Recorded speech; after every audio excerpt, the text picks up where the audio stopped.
It's day 14. 2 whole weeks worth of streams. And we're still in Brookhaven. Not even proper Otherworld Brookhaven yet.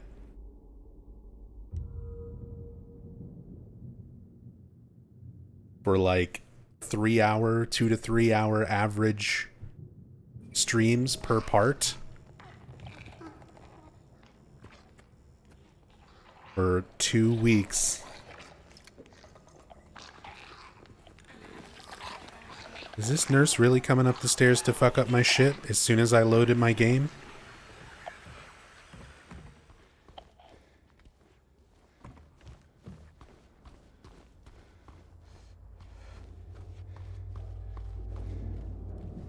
Down here making all that noise.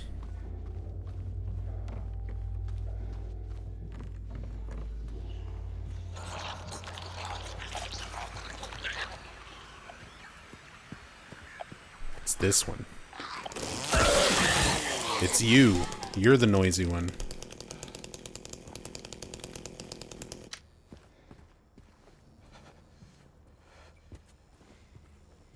Hey, Sasam.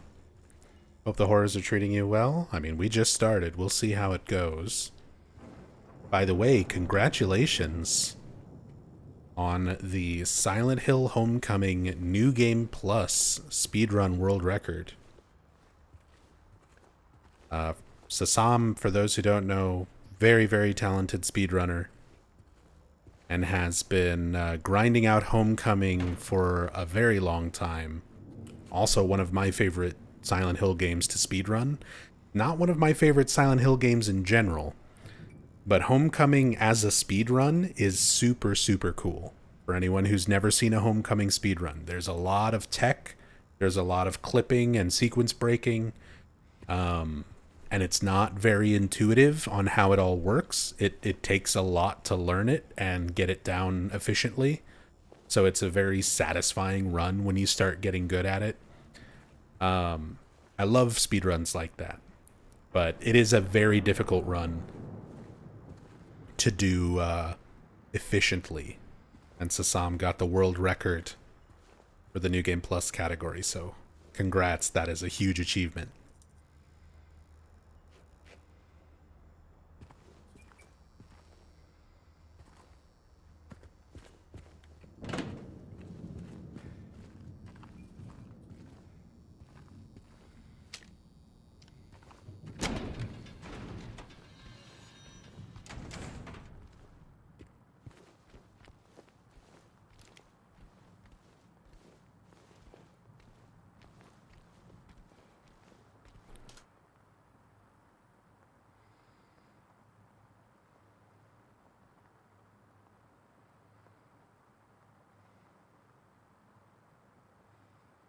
Got a bowl and a spoon. A pretty normal looking bowl, but I have ones that look just like this. Where they're kind of wide and kind of shallow. I really like them because they're oven safe. We don't have a microwave, so anytime we're like heating up leftovers or meals and stuff, we just throw it in a bowl, throw it in the oven.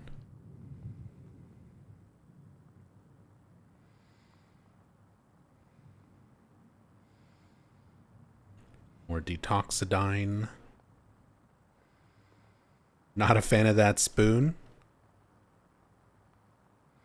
My spoon's too big. And low poly. It's kind of funny how many things, how many assets in this game are like super high res and detailed, and then others are like PS2, PS3, very very angular.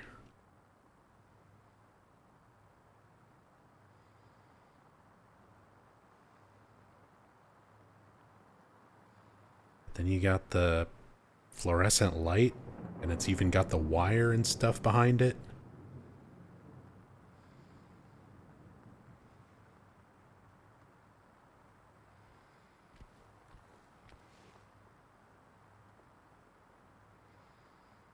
Low-key, I hate big spoons. My wife, Rachel, she would join everybody on the fuck big spoons side of that argument.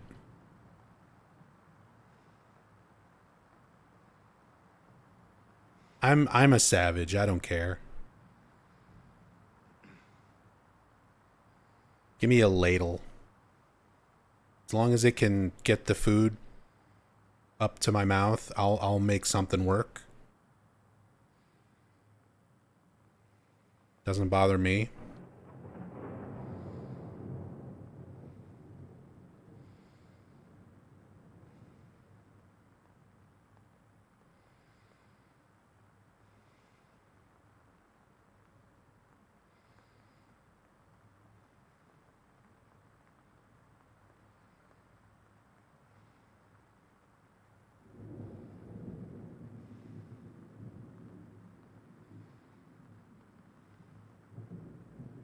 No pictures. Just frames. Still got a lot to check out on this floor.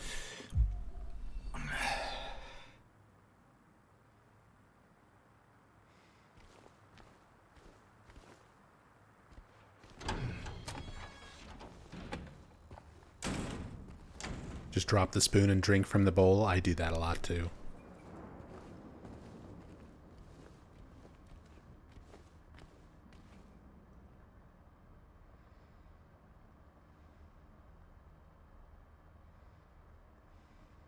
Those green crates just shattered. Little corner piece of it.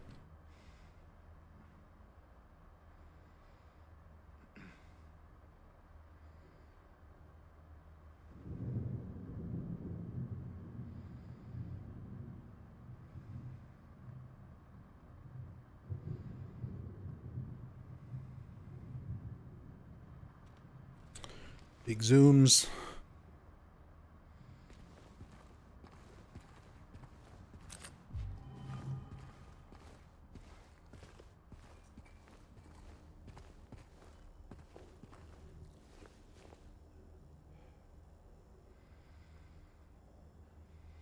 I love how you've got the broken roof, all the tiles that have crumbled and fallen down here onto the floor.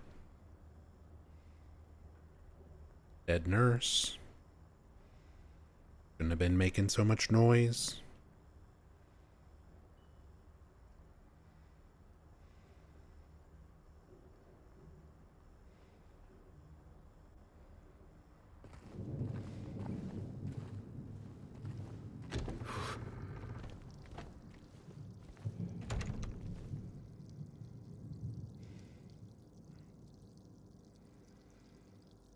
Electrical hazard. Main switch.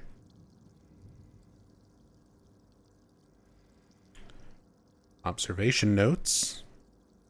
We'll read this, pick this up and read it in a moment, but I kind of like looking at it, the assets, and kind of comparing it to the on-screen text. Sometimes it doesn't match up. Observation notes, patient number 0090. Day 1, patient transferred for observation, malnourished, shallow breathing, avoids eye contact, agitated in presence of staff, frantic at the notion of touch. That sounds like Angela. Day 2, patient refuses solid food, nasogastric forced feeding required, serotonin antagonists administered to reduce nausea and vomiting.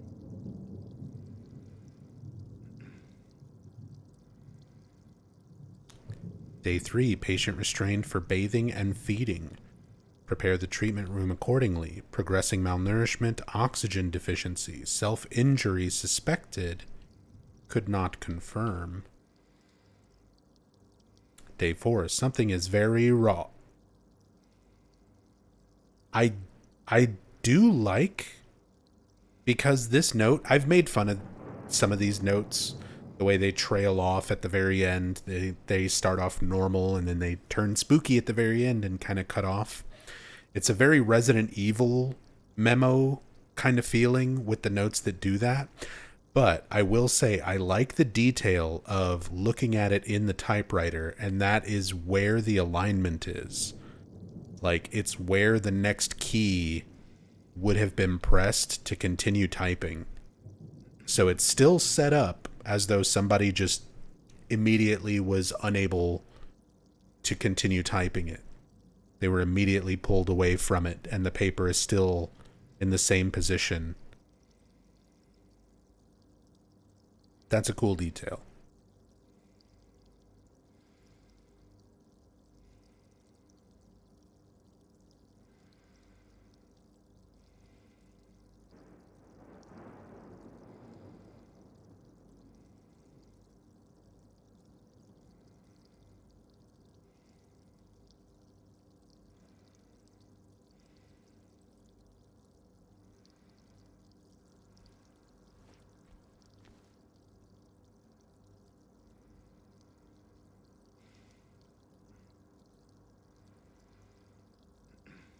Pens and pencils in the cup. Bottles, medication.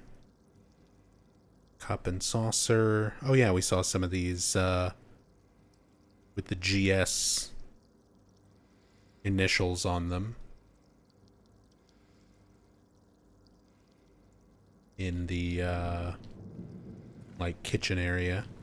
One of the areas that had a bunch of stacks of dishes. Empty drawer, Bloober Team special.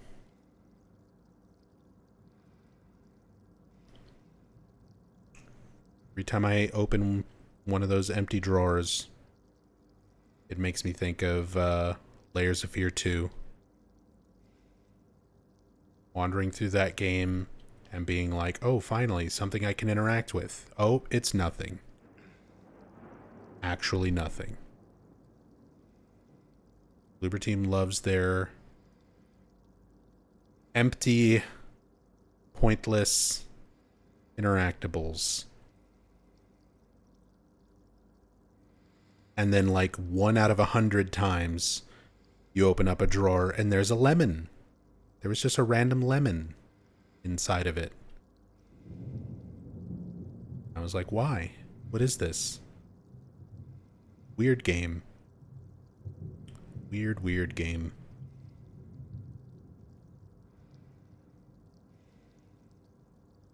Clock at 10 past 9 and 15 seconds.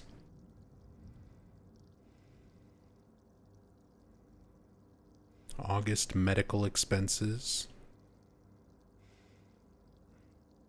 Same filing cabinets, medication bills, important, more medication bills. January invoices, doctor bills, books and stationery, radiology book. Same things. Seen many other times. Same little medication bottles and stuff we've seen over here.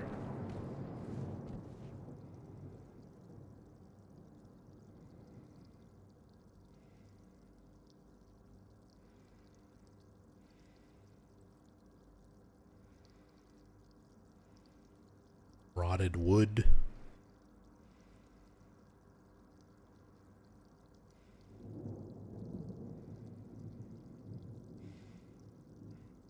Ah. Oh, look. You can see all the bugs, all the creepers on the other side. We've also got this big, like, window as part of this office where they were observing this patient. Which is why we have the note for the patient here.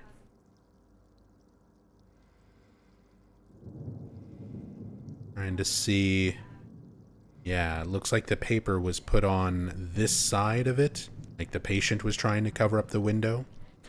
We found a note where they were somebody was talking about being watched. Presumably this same patient. And that they made the person watching them stop somehow. the way it's implied when you first read it, it makes it sound like more violent, like they killed them or blinded them or something. But it could be something as simple as this, being observed through like the window, two-sided glass, and then blocking it.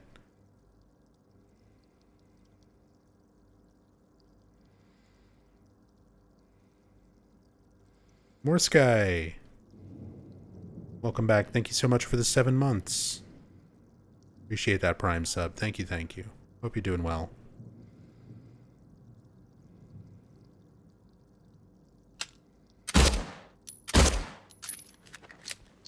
Had to try. See if I can shoot through it or anything like that. If it would agitate the bugs.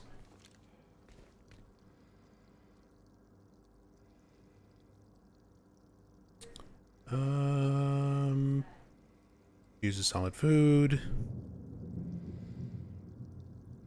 Okay, so it's written, the text matches.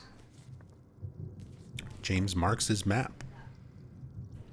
Puts a question mark on the room being observed.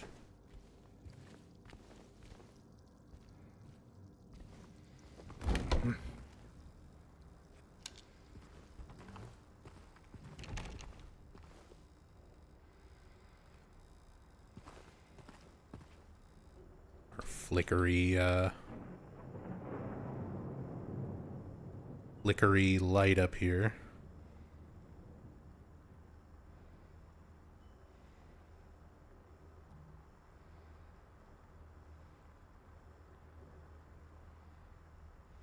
And the wires hanging off. Even says light.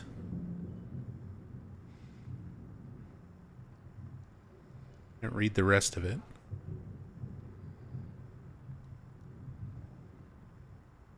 The fact that there's like legible text of any kind up on a fluorescent bulb you wouldn't normally be able to get anywhere near. Appreciates it.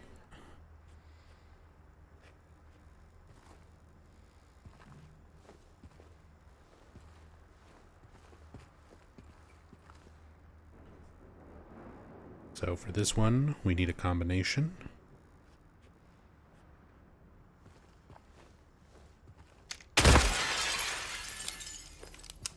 We'll go in exam room 5 instead.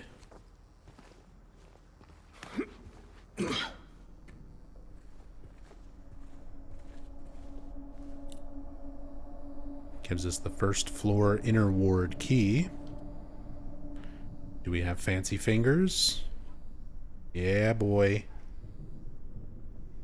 Every time he picks up a key, got to get that pinky out. Fancy finger.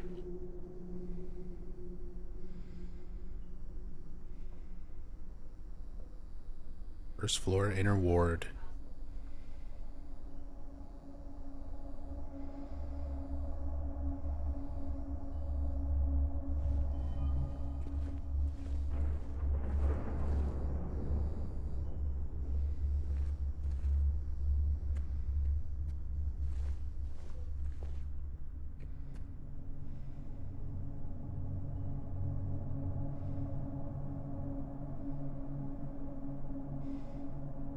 Be surprised.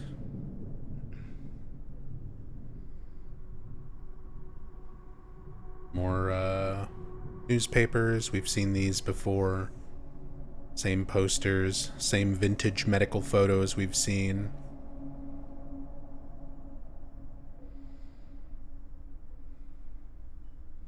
New way in medicine, laboratories. Don't let alcohol shatter your life. Creepy group photos.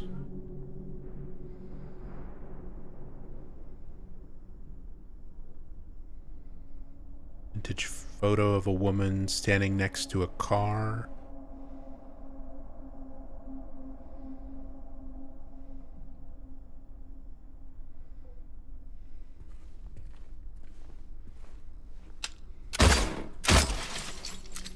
Gotta shoot out the glass. Make sure there's nothing hiding back there.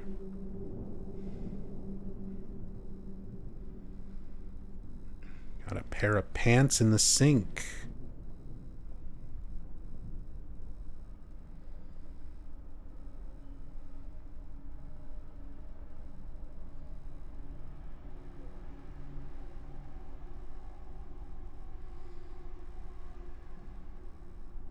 The plumbing is rendered underneath the sink when you can't even see it.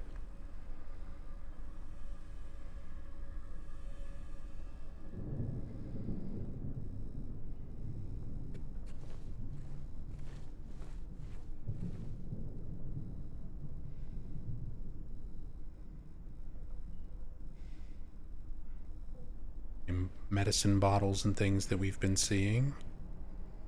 Nothing new in terms of labels or anything. Yeah, it's the embalming fluid and arterial fluid, stuff like that.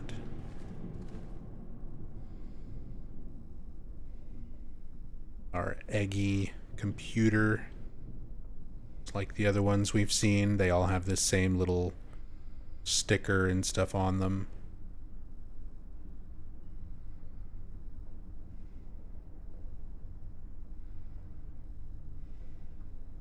Creepy photos of blurry-faced old men. I assume these are doctors, or most likely Brookhaven directors.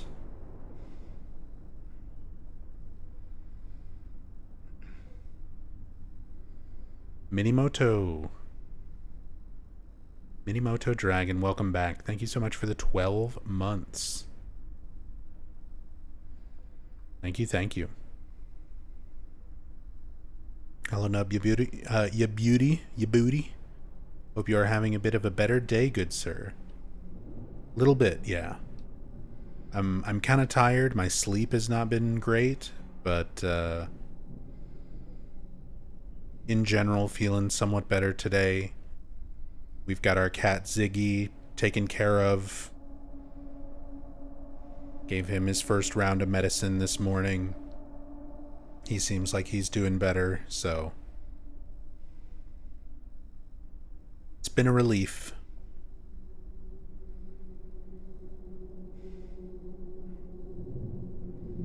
Computer wires clipping into the desk. Sky Victoria, been watching your videos on YouTube forever. I'm so excited to catch a live Silent Hill stream for the first time. Welcome. Glad you could be here.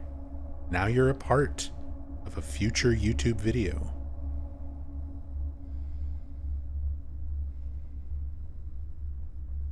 No one is as thorough as you with the details.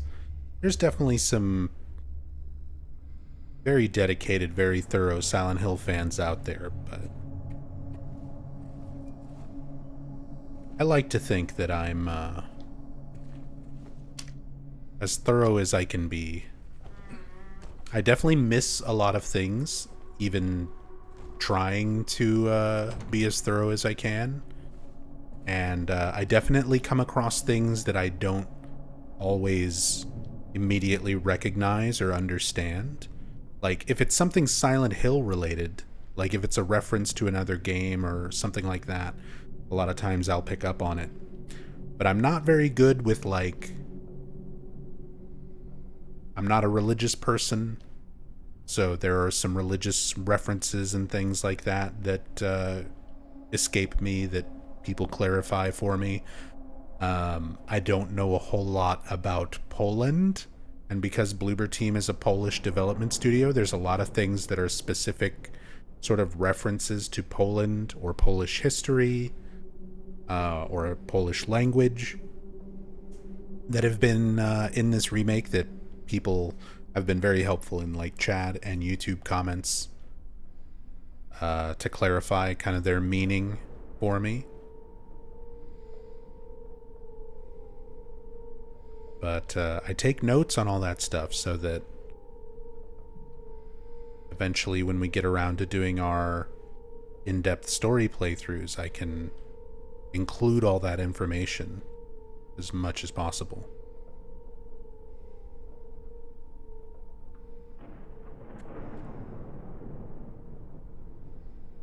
What's up, the legend? Finally been able to catch the stream live. Hey Nub, how are you? Kind of tired, haven't been sleeping too great, but otherwise, compared to some of the rough days I've been having, I'm not doing too bad today. Hope you're doing well. Welcome, welcome. Glad you could be here.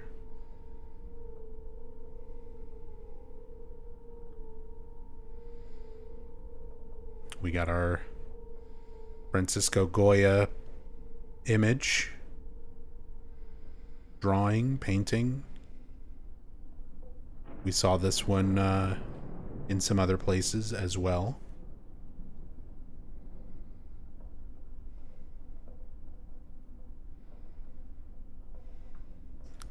And Sky Victoria, thank you so much for the Prime sub.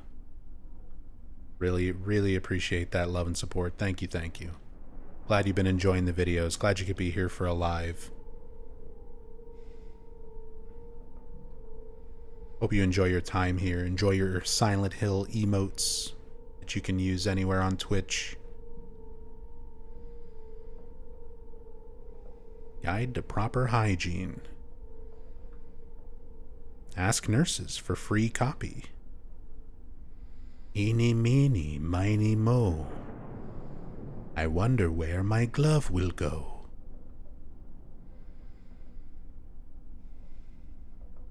Revolutionary method for treating neurosis.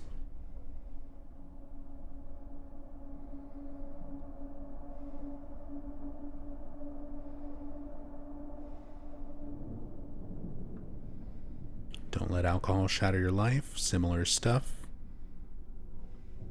In control, anger, fear, Araxium, all these sort of medication advertisements.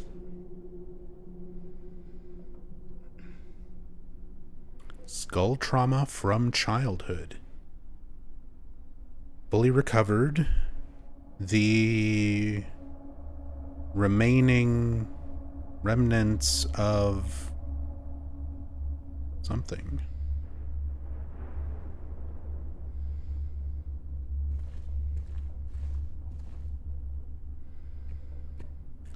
And Minimoto Dragon, thank you so much for gifting a sub to Bude versus Richter. Thank you very much.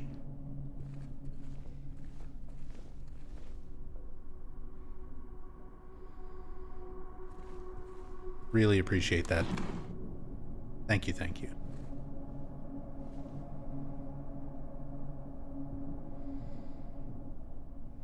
Let's take a peek in all the cabinets.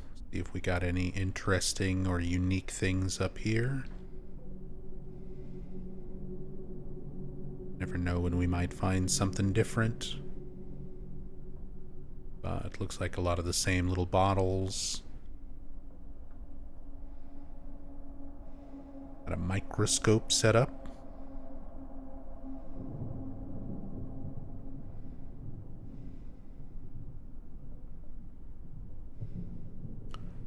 Rotbahn on the notepad. Oh, look at that. You can see the writing.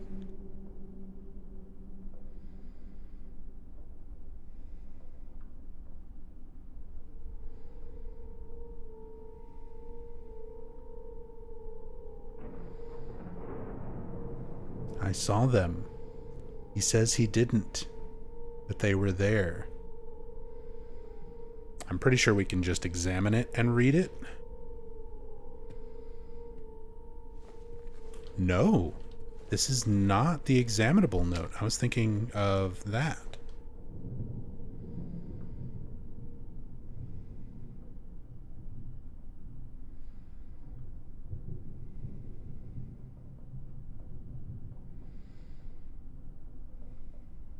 Oh, plate, bowl, heading down there. I'm never going to get this in the correct position like I just had it. I should have finished reading it.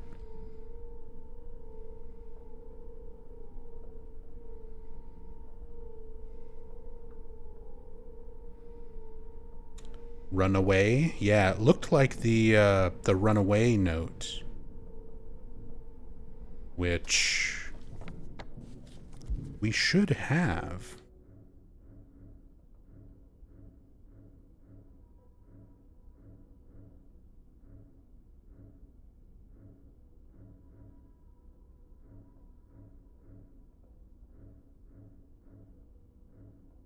Thought we picked that one up. Maybe not.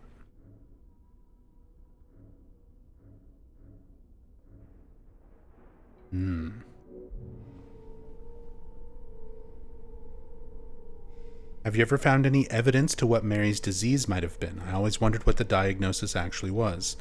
I mean, for the original game, it was left intentionally vague. Oh, this is also,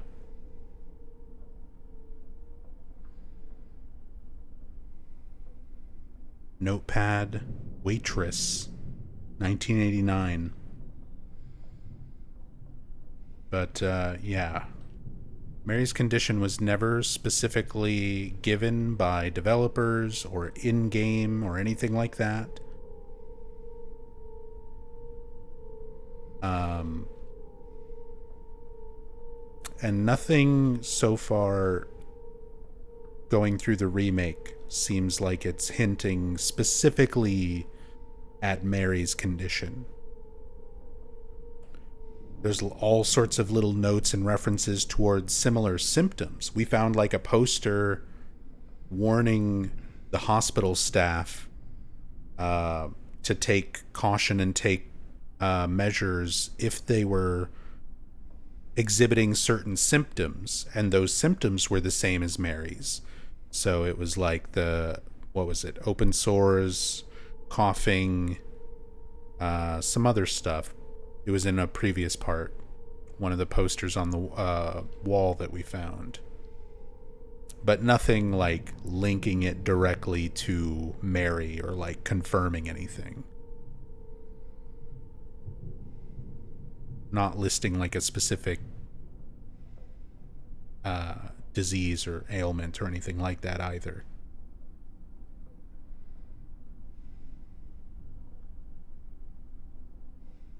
God, I can't believe I got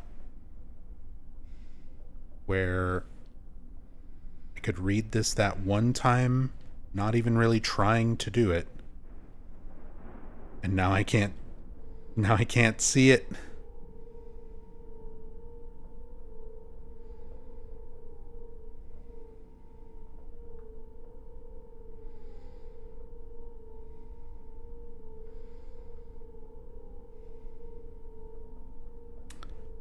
And kind of go like line by line depending on this.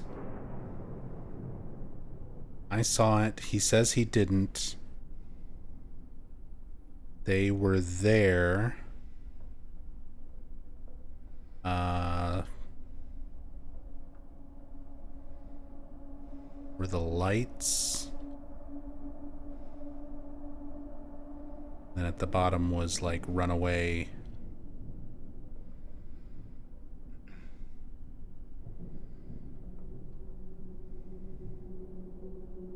You can see what it says run.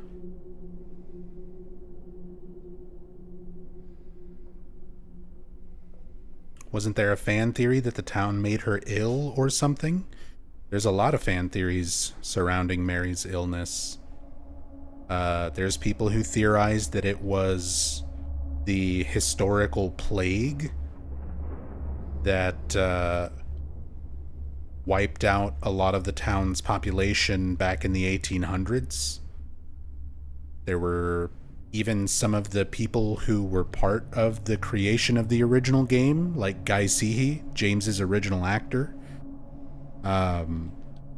who had his thoughts on what it might be when her symptoms and everything like that was described to him. But even Guy Seehey himself says the devs didn't tell him, like, for sure that it was any particular type of ailment. I think he thought it was skin cancer. She got sneezed on. That's the Book of Memories. If we consider anything that has the Silent Hill name on it to be canonical, then yeah, in Book of Memories, in the joke ending, Mary gets sneezed on.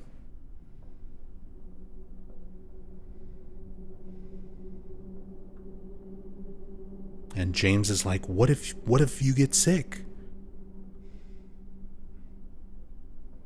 And Mary's like, it's fine. I'll be fine.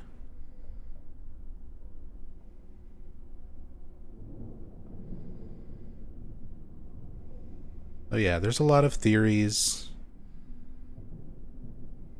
A lot of things put forth by other games in the series and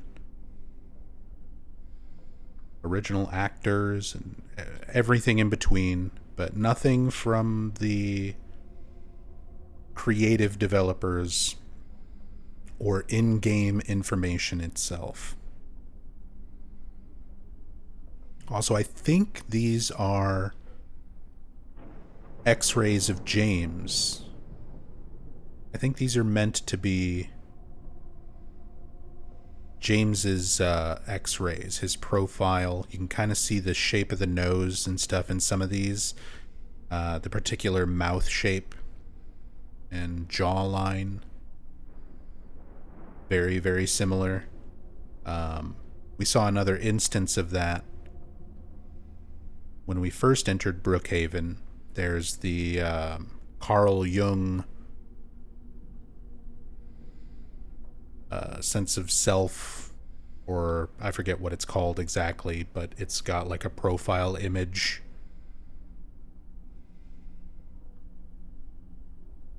As part of a diagram that is James. Again, kind of seeing these things that are being projected from James's mind into reality, as much of the world is. The way he sees it, the way we see it as a player. Much of it is just James's subconscious projecting things, not things that are meant to be taken literally.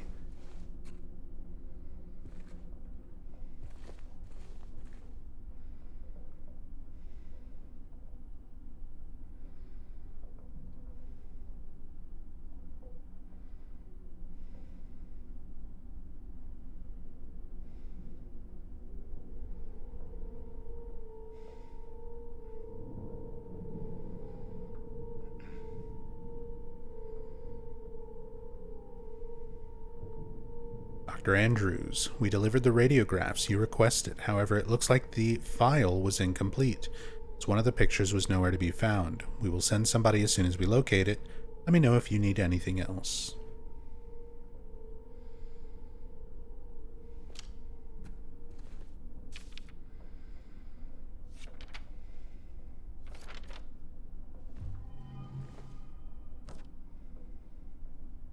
Radiograph of a pelvis.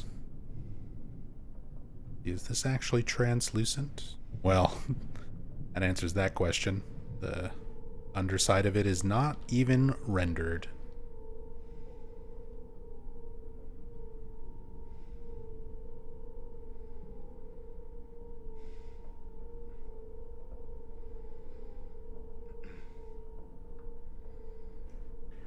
My pelvis.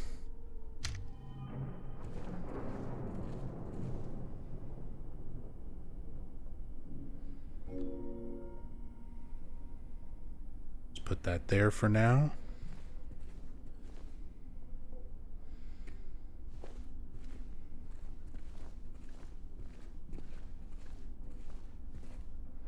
Kabi-sama says, I have yet to bother with Book of Memories. Is the basic idea play through X number of floors of completely irrelevant dungeon to uncover some small bit of bad story? Kind of. Most of the story, there's very few like cutscenes. You basically have like your intro and your ending.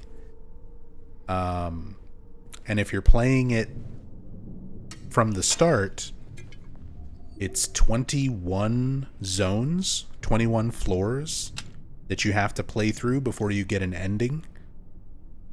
The majority of the story is told through very small clips of audio. Every once in a while, you'll come across a TV or a radio where you hear a character talking about some event going on. And notes. You find notes on the various floors. And the type of note that you find depends on your karma level. So if you have good karma, you find quote-unquote good notes. If you have bad karma, you find quote-unquote bad notes. And they all have different aspects of information to them. So to get all the notes, you have to play through a lot more than 21 zones. You've got to play through a shit ton. To get all the audio, you have to like play through it way more than just like 21 for your ending. So it's split up into notes and audio clips for the most part. And that game is mind-numbingly repetitive and bad. So definitely not worth the effort. Especially for a bunch of stuff that is not even very satisfying as far as story goes. Like, I'm not too picky or particular when it comes to like things being canonical or not. We were talking about this during the last stream, but even with the original games, they weren't all written by the same person. They weren't all, they didn't have like a cohesive, continuous story from game to game planned out. They made one game. The first one did well. They made a sequel that was meant to be an anthology and do its own thing. That did well, but fans wanted a continuous story from the first game, so they made Silent Hill 3 to kind of be like a proper sequel to that game, while they were also doing a spin-off game that wound up becoming a mainline game with Silent Hill 4, and then Konami outsourced it to a bunch of different developers, pretty much whoever they could give it to at that point. So, like, worrying about canon or not canon is not a huge concern of mine. But I do like it when story elements are satisfying, when things connect more than they contradict. And there are contradictions in the stories, even within the first 4 Team Silent games. But there's a lot more things that connect than contradict each other. Whereas, as the series went on, more and more things contradicted rather than connected. So by the time you get to like Book of Memories, things are so contradictory and so nonsensical that it's like it just doesn't even matter. The story is not interesting, the characters are not interesting, the things they try to connect are not done in satisfying ways.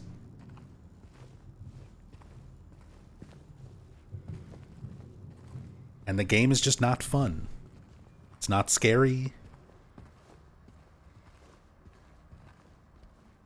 And just not a very good experience. Whether you're playing it for a Silent Hill experience or a dungeon crawler experience, it's not very good either way.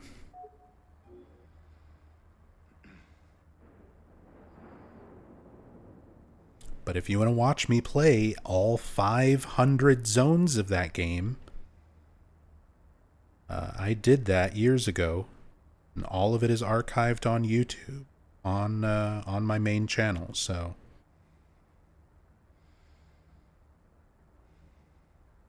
feel free to subject yourself to that.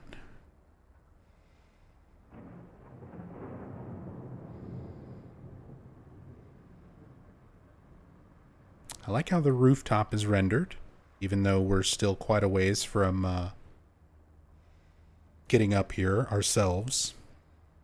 I just wanted to clip out here and start looking at it.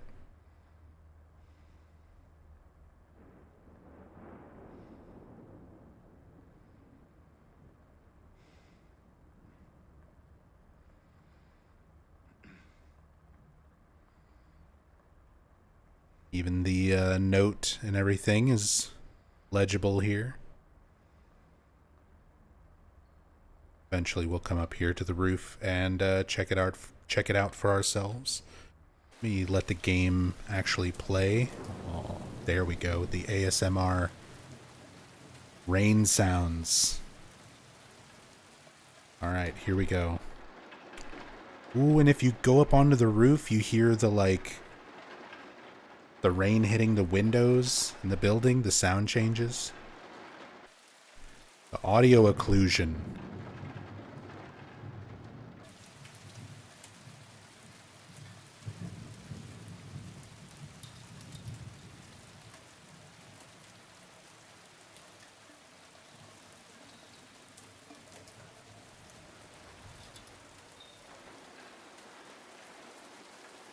You can hear the chain link fence sort of blowing around and the rain hitting it and kind of clinking off of it. Very cool.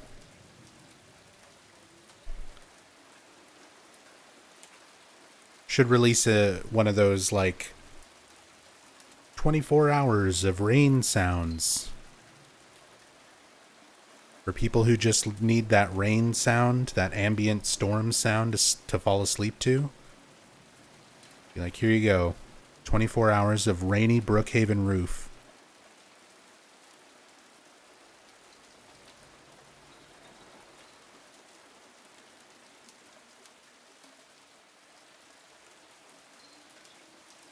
I would watch. Maybe I'll do that after the stream.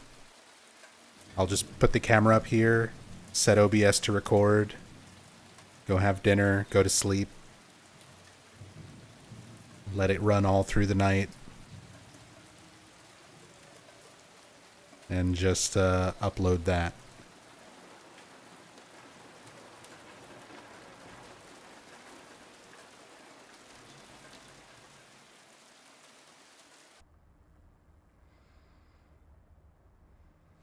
I actually do play those kind of videos to help me sleep. I put on similar stuff, not just the rain sounds, but I talked about this on a previous stream, but when I'm trying to relax and stuff, I'll put on walking videos where people are walking around places. No commentary, they just have a GoPro on and they're walking, usually around Tokyo and places in Japan.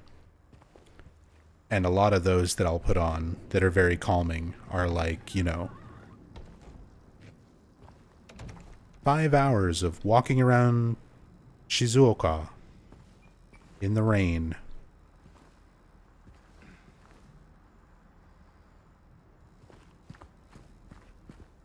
Love that kind of stuff when I'm just trying to wind down, relax, relieve some anxiety.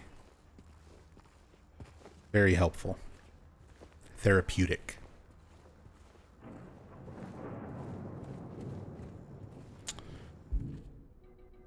All right. First floor inner ward key. That's where we're going.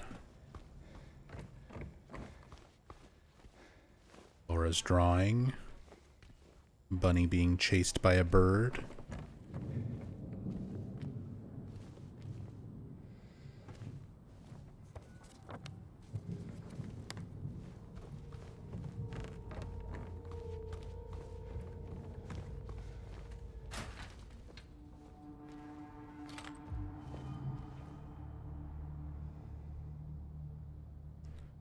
Anything hiding in this stuff back here?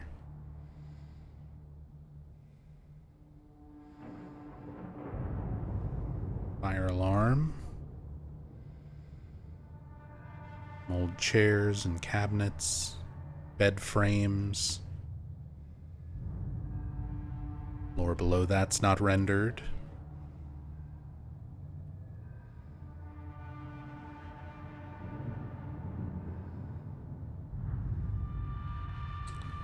We'll just clip right through this.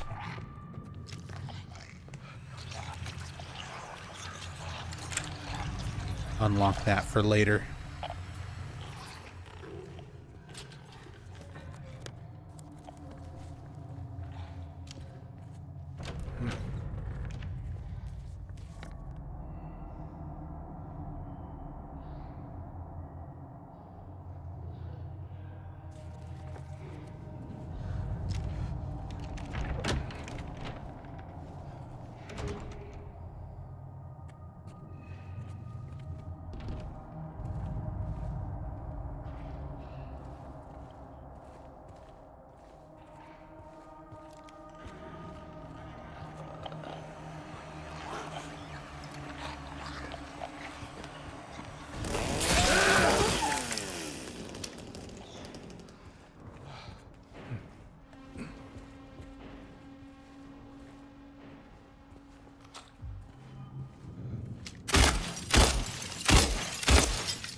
Breaking all the mirrors.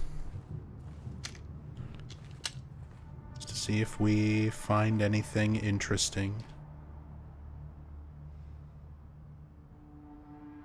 Already found a painting hidden behind one in the Woodside Apartments.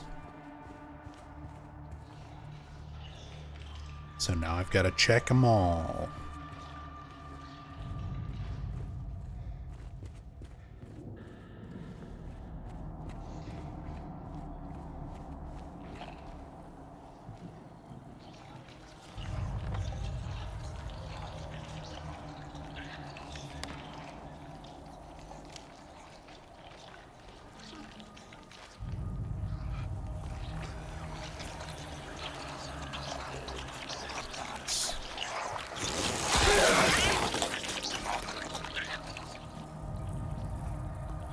Deal with these enemies before, oh.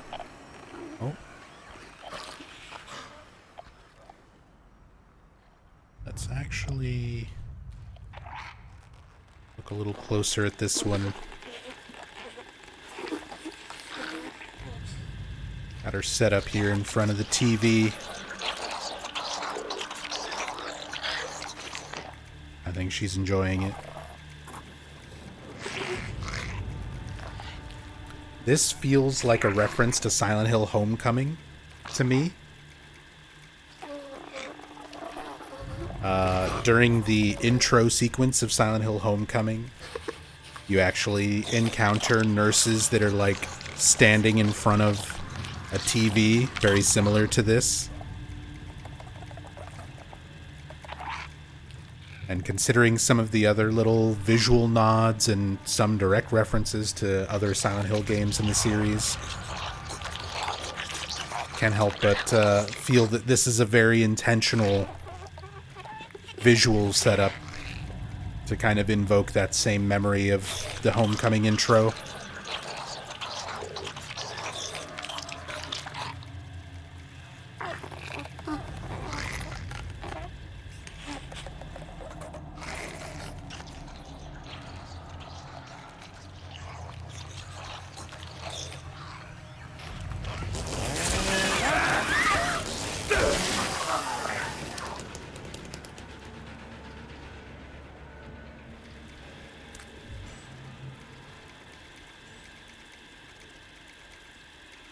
We've got another Morse code TV.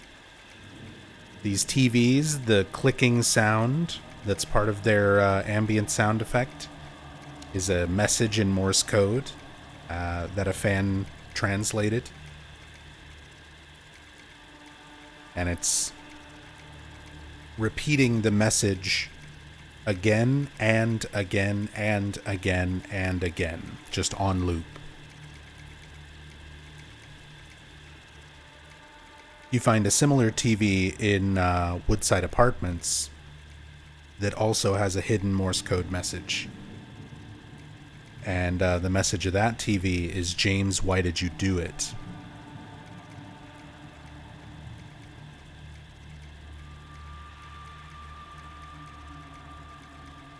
So, some cool details. Very, very hidden stuff. Always impressed with the Silent Hill community figuring that stuff out.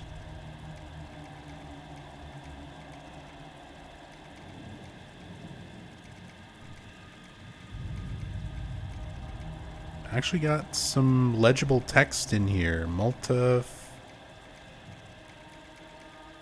Esifi tu. It's all Latin. Mine Deus.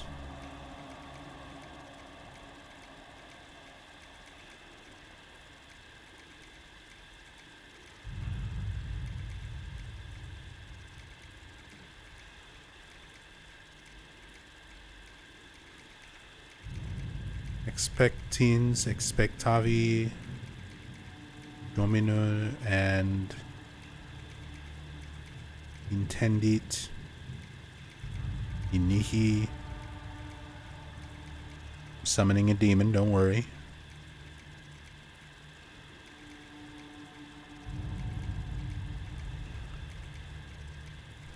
I assume this is probably taken from some actual text. Or book or something. Let's see if I can find a match for like a segment of it. Videbunt multi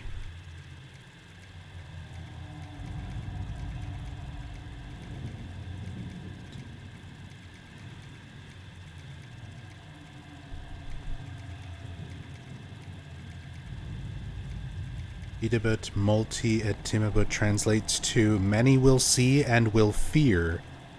It's a phrase from the Latin Vulgate Bible.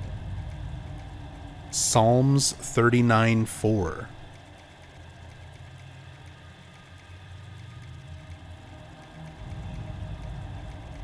So it's Psalms 39:4 in a specific Latin version of the Bible.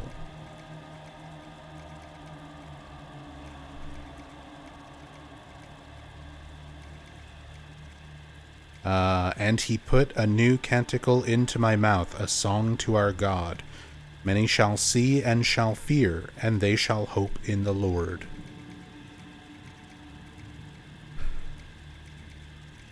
So, Bible.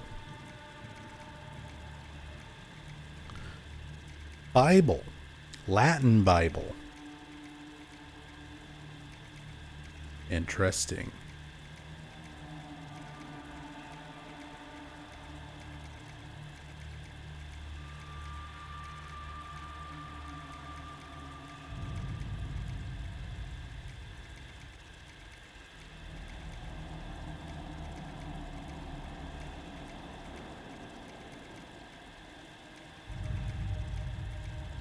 Oh, magical envelope.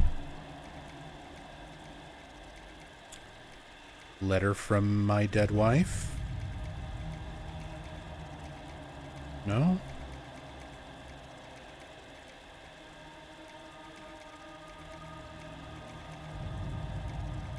Not one that we can see anyway.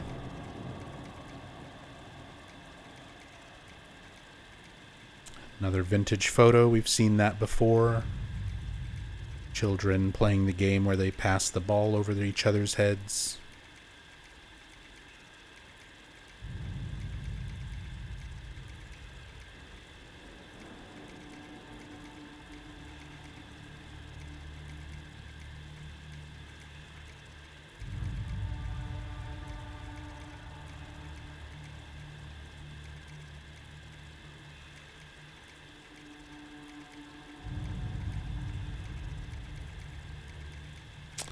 A lot of detail in this area. Go ahead and unlock this.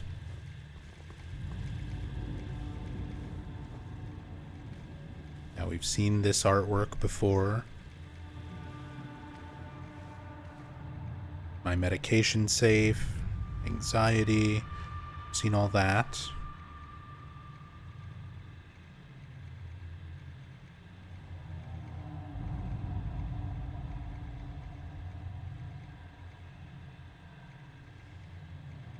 Some of this is just a bit too fuzzy to make out.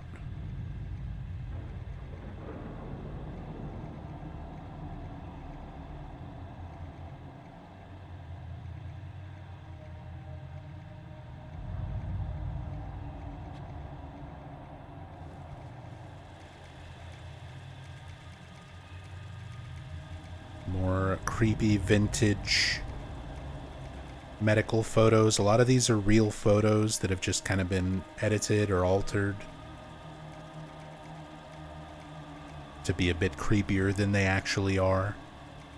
I like the sort of just silhouette of that nurse, though.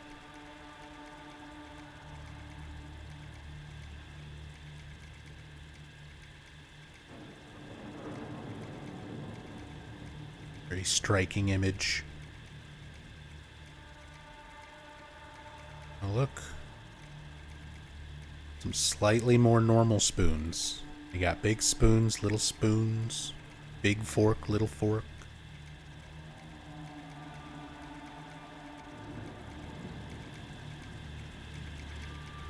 Salad fork, fish fork. Your whole proper table setting.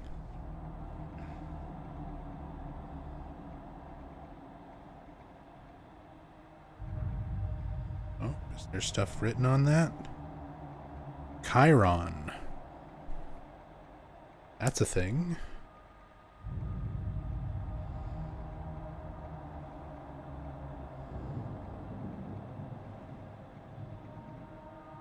Chiron was the Greek mythology, a centaur, son of Titan Cronus.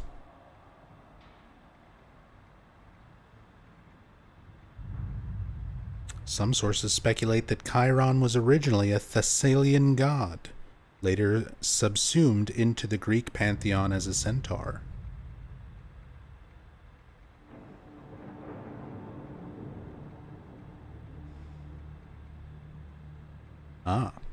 In astrology, Chiron represents a point in your birth chart that reveals where you experience the most significant wounds and where you have the greatest potential for healing and growth. It's known as the wounded healer. Appropriate for a hospital. Appropriate for James's journey, sort of breaking free of his delusion and healing in some ways.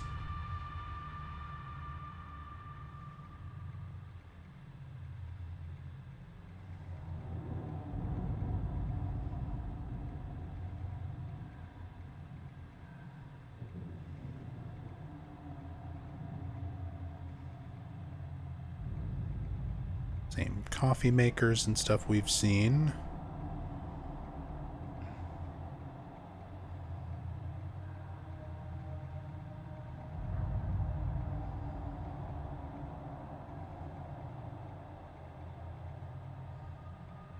Get some more light.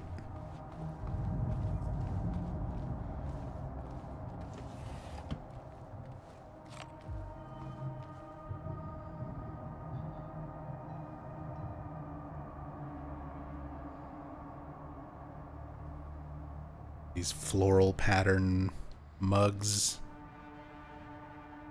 Those recurring motifs throughout the game. 12B4. And the Black Devil Toaster. We've seen these toasters in some other places, like the apartments.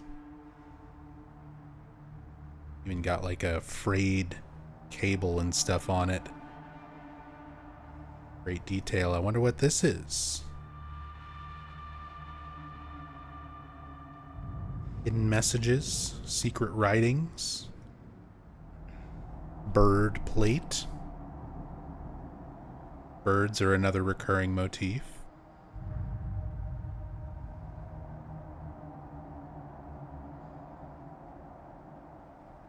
Jar for tea. No light bulbs inside.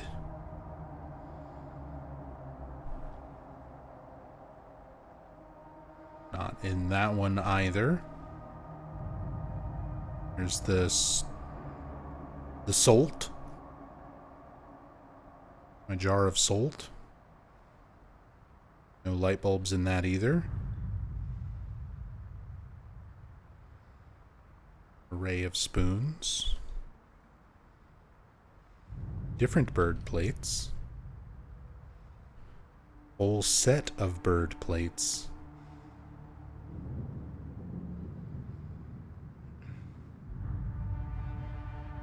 Oh.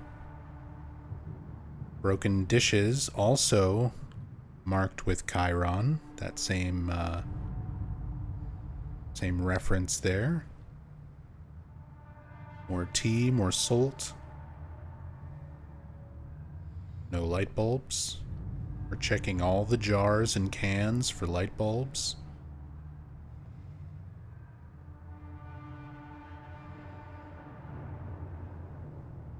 Nothing so far, but I feel like when we get to the hotel,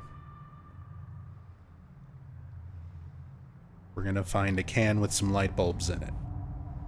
I'll be very shocked with all the other references in this game if that's like the one thing that they omitted.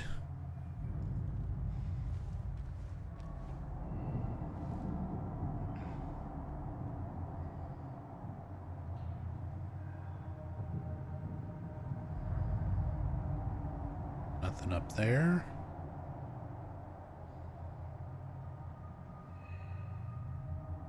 Dirty dishes in the sink.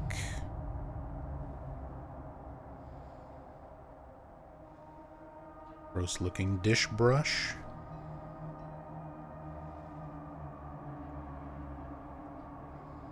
Paper bags. Oh. Styles de tab. Get caught on the hook.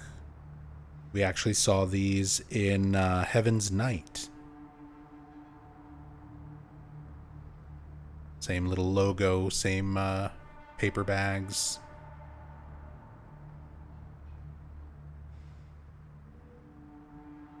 Brush and dustpan down there.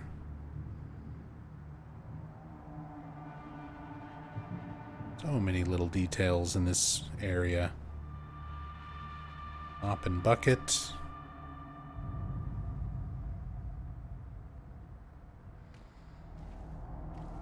Alright, let's look at some of the more obvious stuff, like the blackboards, chalkboards. Remember to wash your hands, James.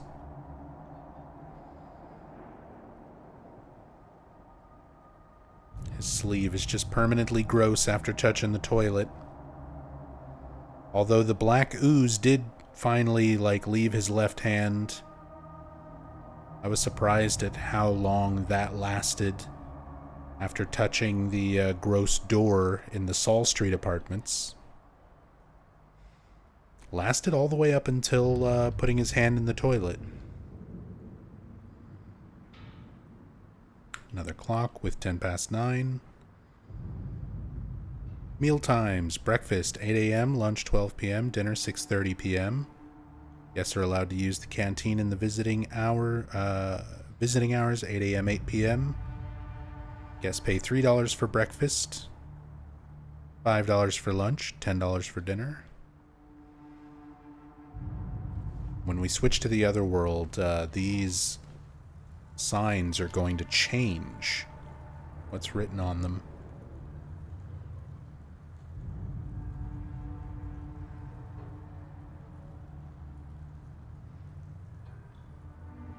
More of the bird dishes.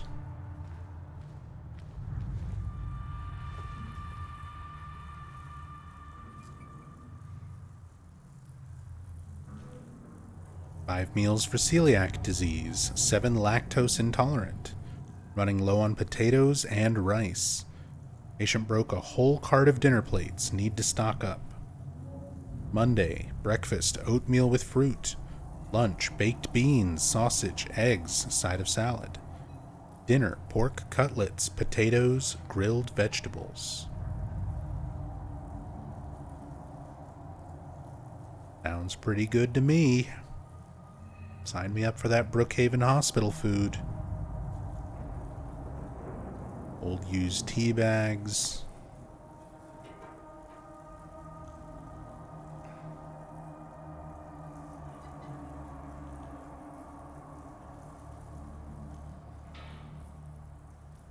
Like alcohol bottles. Don't know if patients or staff are supposed to be drinking, but you know.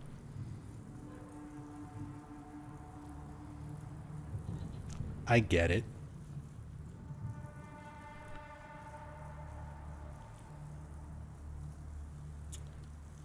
Dead bunnies. I think this is a real painting. And I think this was also in Layers of Fear, if I remember correctly.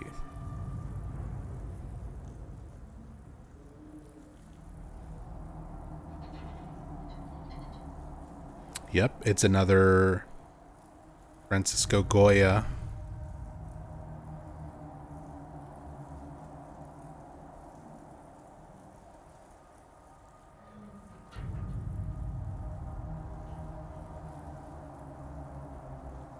Just titled Dead Hairs.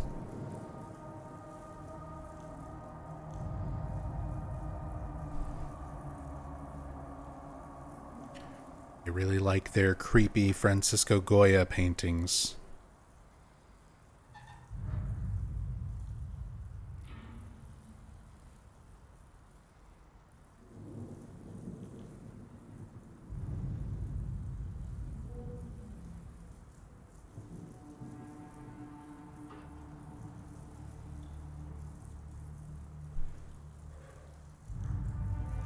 Various cutlery and cookware. Got a spatula hiding down there. Nothing in the ovens. In the kettle, we've seen these ovens in a few other places as well.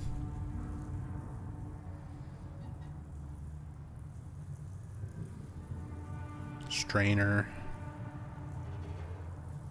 Big cooking pot. Cleaver, cutting board.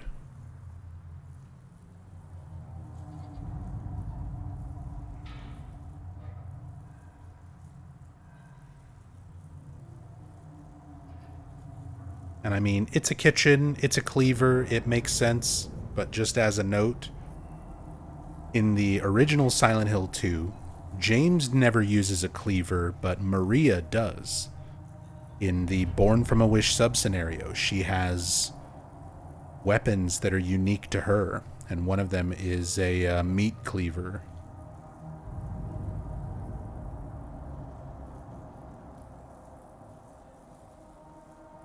Moffa's microwave cooker.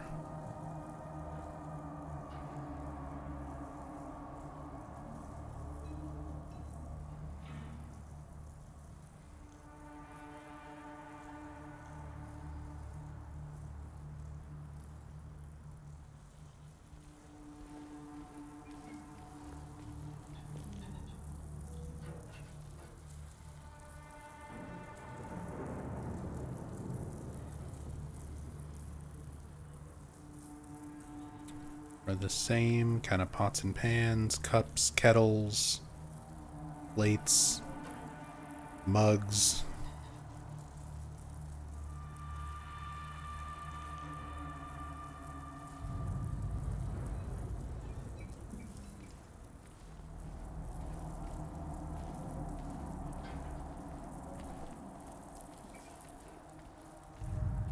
And the bugs. Wink. Let them play while we look around. They're all dynamic, moving around based on where James actually puts the flashlight.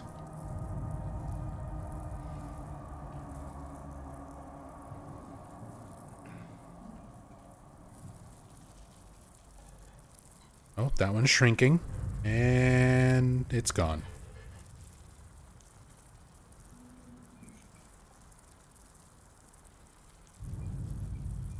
Oh, that one's shrinking.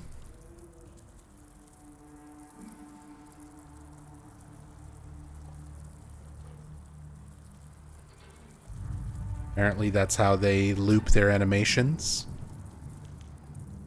and keep them from spawning too many resources or something.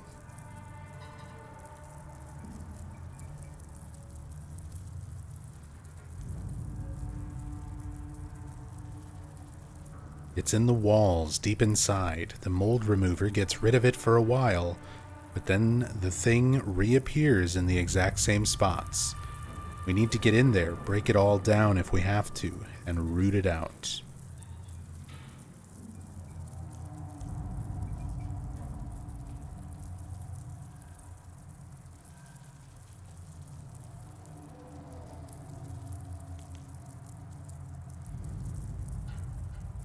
Oh, see, there's a bunch more of them.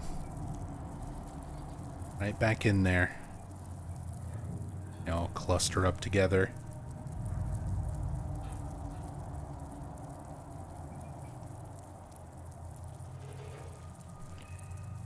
We've got the mold remover.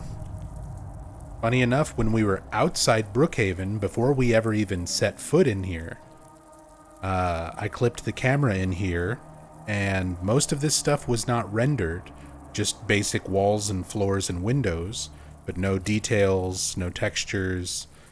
But out of everything that was not rendered, this mold remover was rendered. Strangely enough. Vowo chemicals, no bleach. Mold remover. 32 ounces. Removes mildew stains from vinyl surfaces. Fresh lemon scent, ready to use. No scrubbing, no bleach formula. 90% bleach.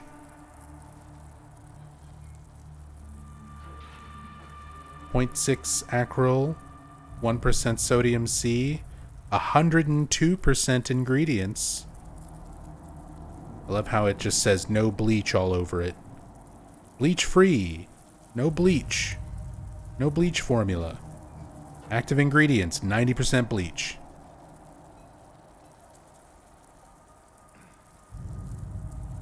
Kills mold and mildew. Not mildew, but mildew. Instant results. 3 stars. Before and after. Wow. Wow.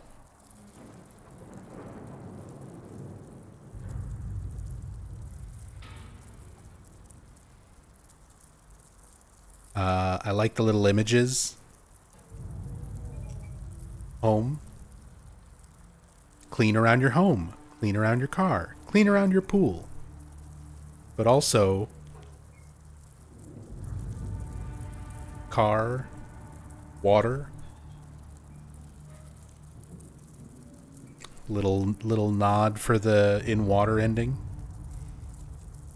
Made in the US. Causes burns. Keep out of reach of children. See back panel for additional information. I will.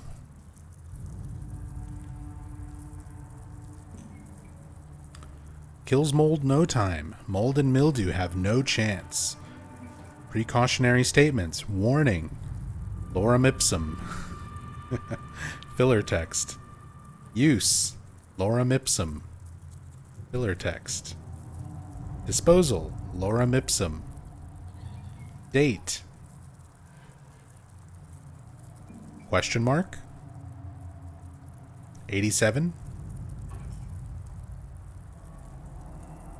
Pour it on your surfaces. Pour it on your hands. For questions, lorem ipsum.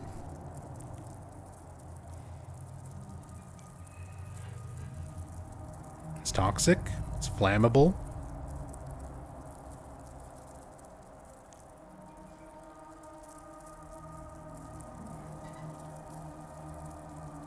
And it's 90% bleach.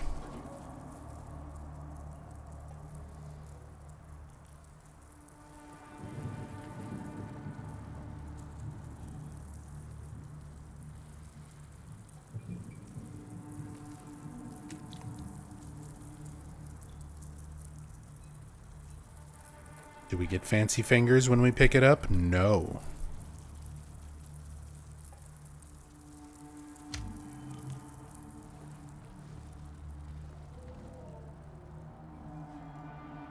Yep, same text matches the note.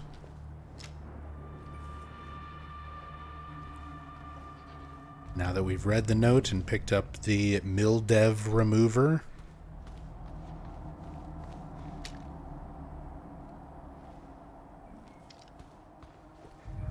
all the bugs are gone.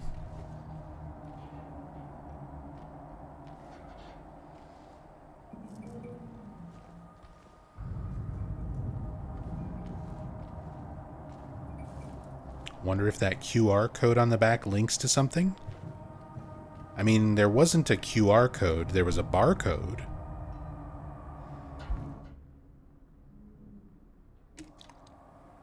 Unless I'm blind. I assume that's what you meant. Oh, now we get fancy fingers if I pull it out of the inventory. Yeah. No QR code. There is a barcode. I don't have a barcode scanner. Is that something that Google Lens will do? Never actually thought to try that.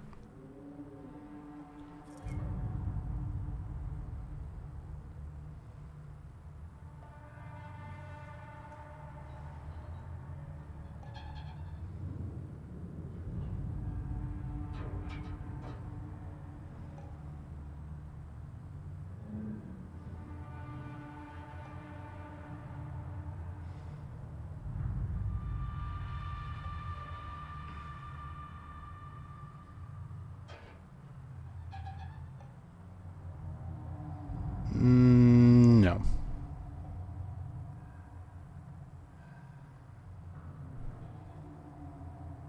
Although, funny enough, because if you try to scan it with Google Lens, it doesn't like work as a barcode scanner.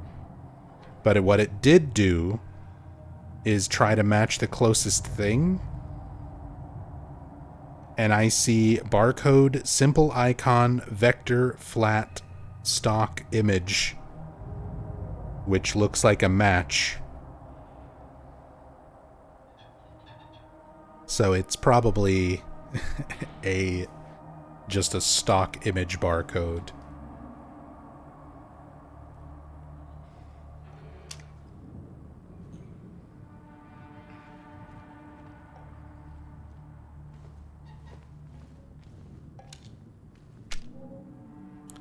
Another Francisco Goya painting. Plucked chicken or something, I think it was called. Plucked Turkey by Francisco Goya.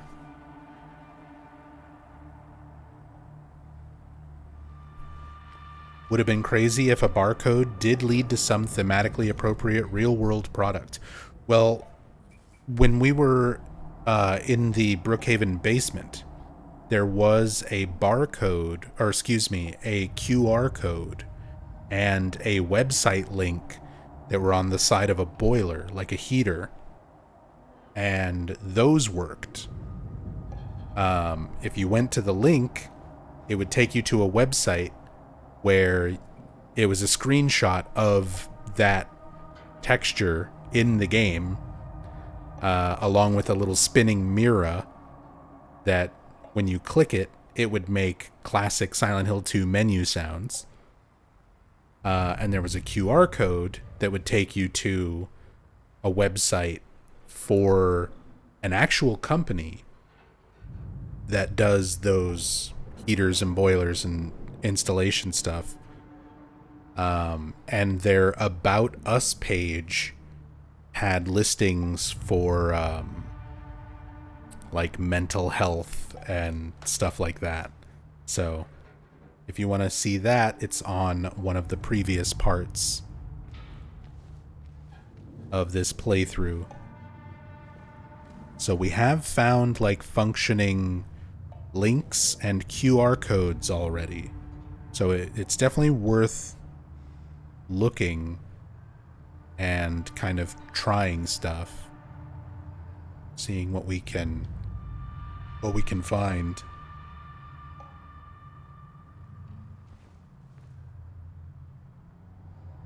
But it doesn't seem like the barcode is one of those. Coffee, sugar.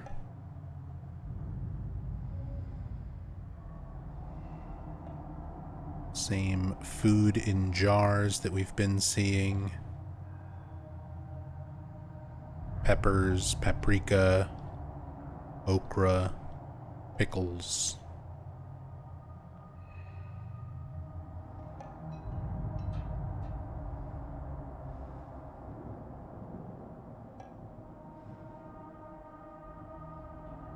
HBSL.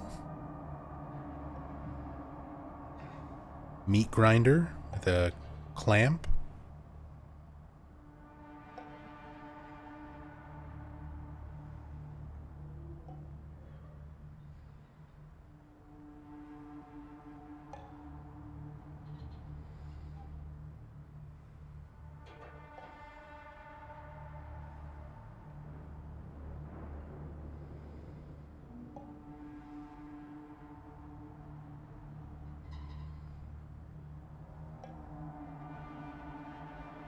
Star OS.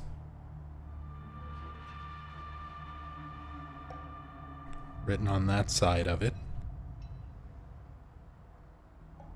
And HBSL written on the other.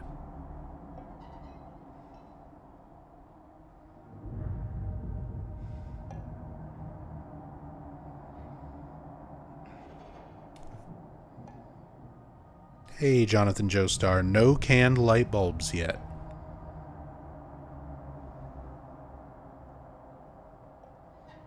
I imagine if we're gonna find something like that, it's gonna be in the hotel, but we've been checking. Nothing yet. Monsterizer stand mixer. We saw this in some other spots. Okay, 12B4 toaster. We saw that under the counter in the nearby room.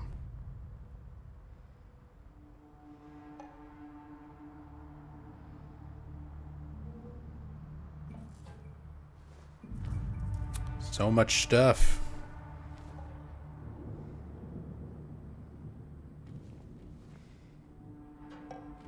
Broken plates, some more of those bird plates.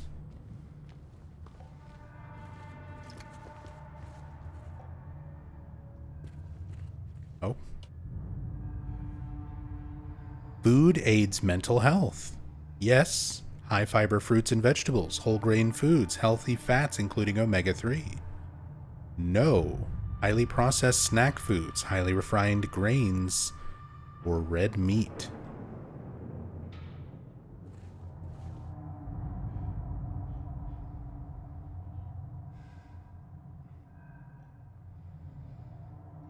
That's true, by the way. One of the things in dealing with my recent issues with anxiety and panic attacks, high blood pressure, I've had to very significantly change my diet. Just like this healthy young lad and his creepy little doll hands that are like facing the wrong way. Looks like AI. Like from the fucked up hand perspective.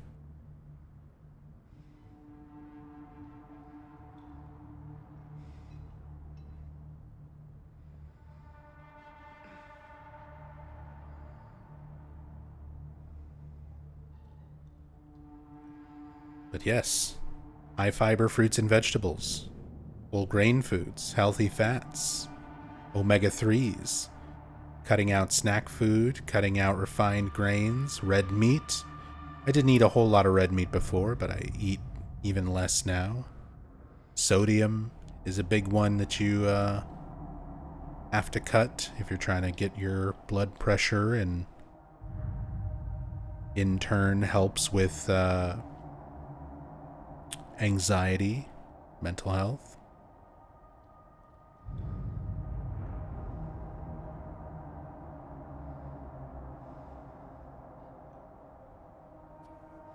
Interesting that that's one that you can examine.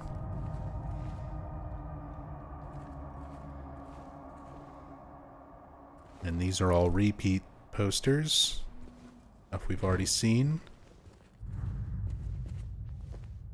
Fire instructions. Anything in here rendered? Nope. It is a void.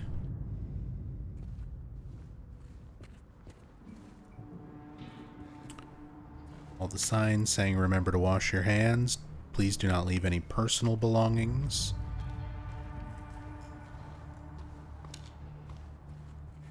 Minimoto Dragon says, "Hey Nub Zombie, what has been your favorite find so far? The ice cream nutrition label killed me.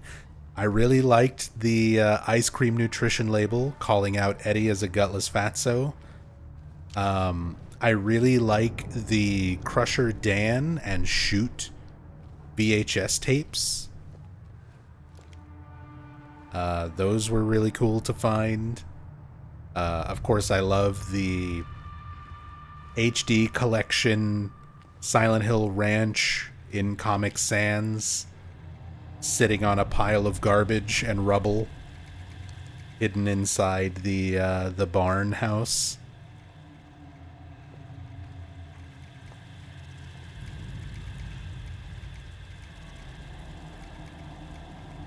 It's been some very, very interesting Easter eggs and stuff so far. But those are probably my favorites. Alright, let's save it.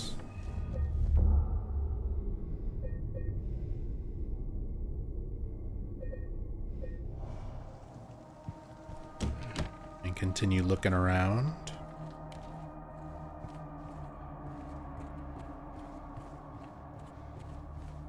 Got the key to the inner ward here.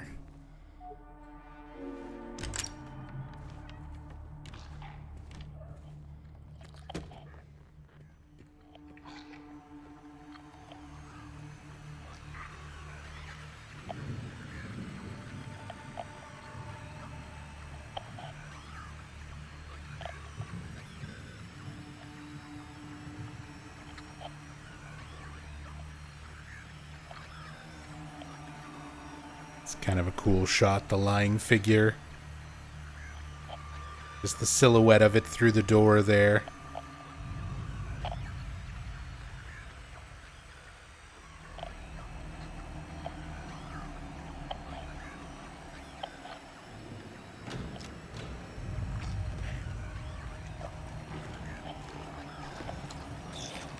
Look out, James.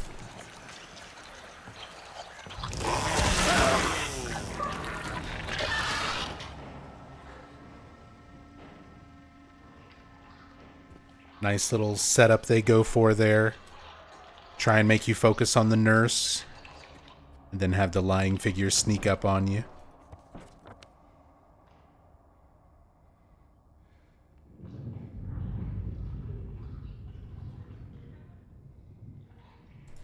Apparently I missed a couple rooms this way.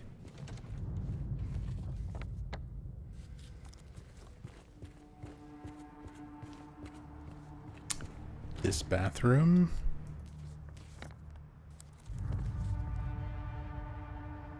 Nothing rendered inside.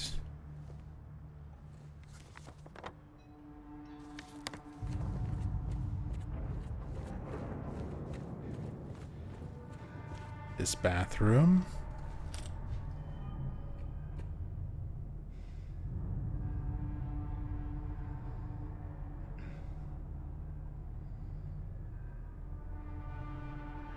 Your toilet paper is mounted way too far on the wall. Is that a downpour reference? There's something similar, actually, in Downpour that I always make fun of. during story playthroughs of that game. When you're going through the Devil's Pit office area, there's a toilet, and then like the toilet paper is on like a completely different wall, like super far away.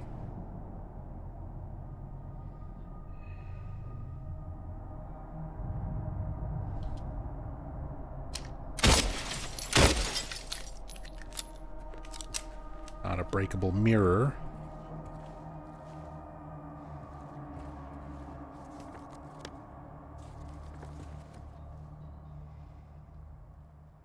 Storage room, not rendered.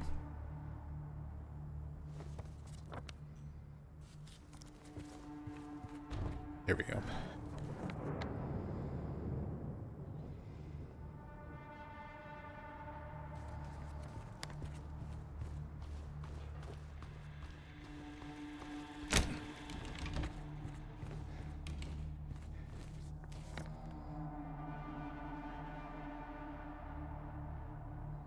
So we've got the day room, shower room, everything in here to check.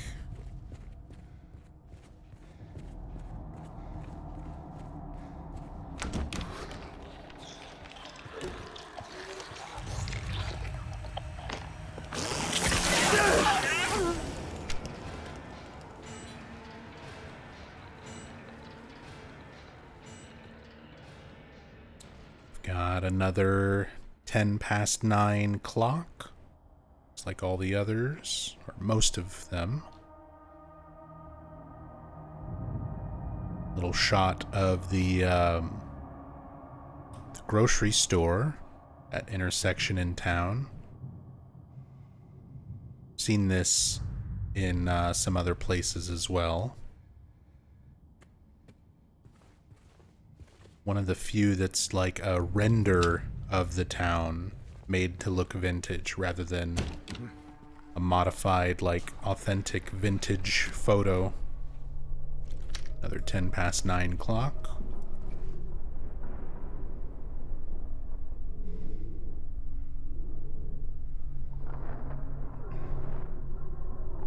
Low poly books.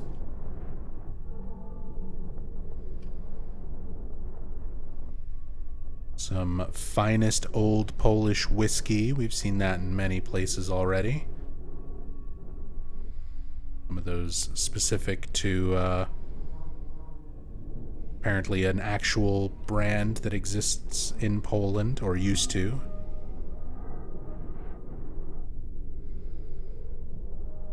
Bronze deer statue, seen that around. Certificates, we've seen those.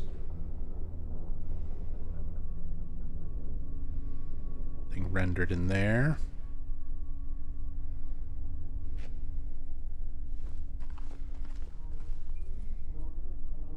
This case bears a disturbing similarity to a situation that took place in the facility a few years back. The patient was admitted on a court order, but with the consent of his remaining family. His condition appears to be improving for the first few weeks. The administered medications paired with individual sessions with a psychologist and art therapy alleviated his avolition, anhedonia, and social withdrawal. There was no reason for concern. They didn't even know anything was wrong until the night guard reported one of his keys was missing. When they found him, it was already too late.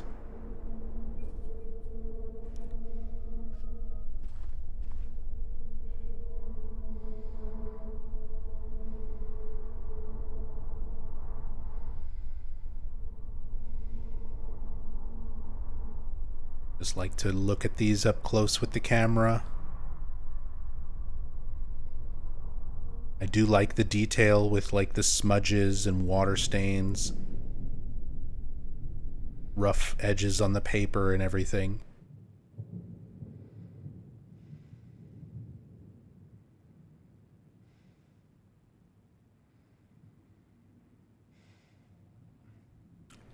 One thing I really do like with the quality of these notes, a lot of times, if you look at like This is a very nitpicky thing. Not nitpicking, but rather, this is a really cool detail that if you look at the lettering and stuff, like the way the A is written, the way the capital T is written, it looks like handwriting. It looks like scanned in handwriting rather than using like a font that just looks like handwriting. It could be a font.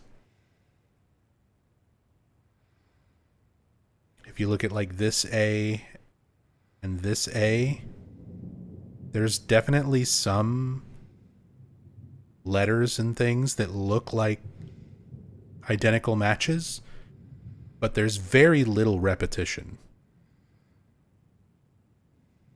to the point where like it looks like authentic sort of handwriting.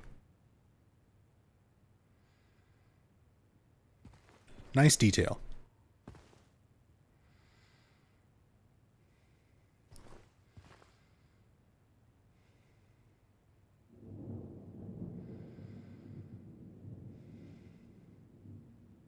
Or creepy, faceless portraits of men. Again, I think implied to be previous doctors or directors of Brookhaven.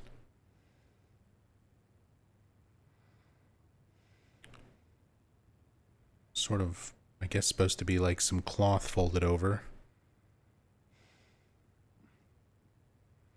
Little pillows. Kind of a jumble of polygons when you get too close.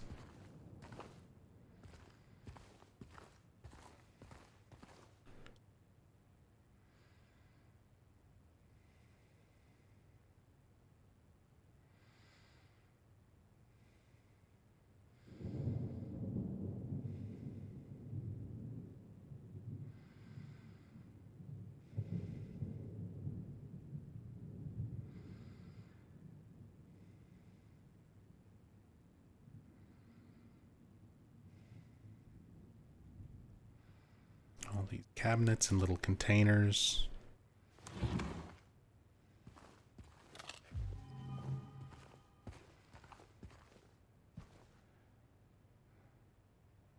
Anything in the freezer and fridge?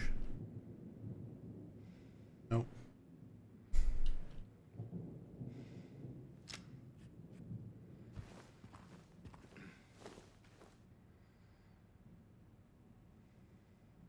Need nurse contact info. Newspapers. Nurse gathering. More pictures and forums and things that we've already seen. Dog. We've seen the dog before. A woman standing in front of a car. We saw that a moment ago.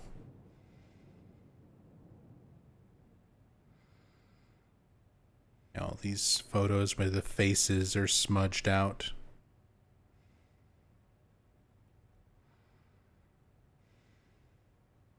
And our hint for the keypad.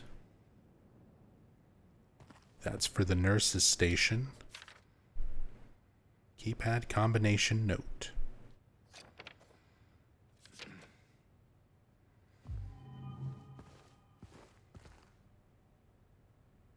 Albert Smith, Anthony Johnson. Same certificates and names that we've seen.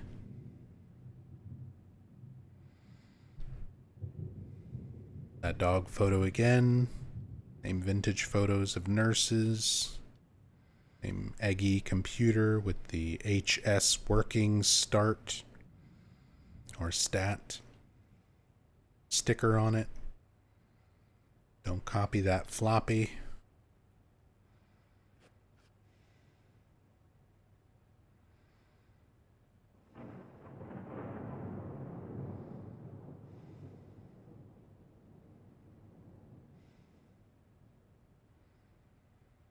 Doctor's files. Smith.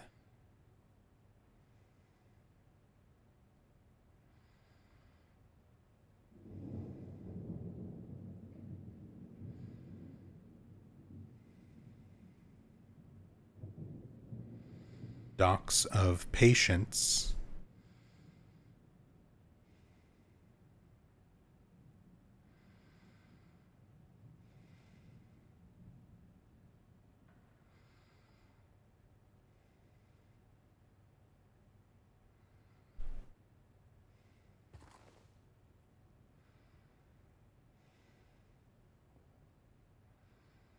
But there's actually kind of visible labels. A little bit different on these.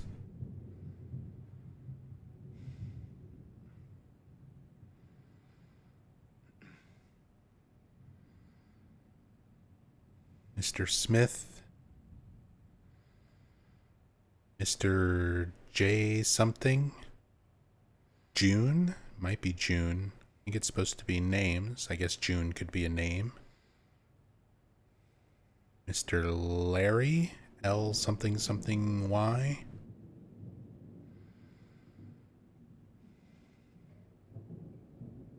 And W something there at the bottom.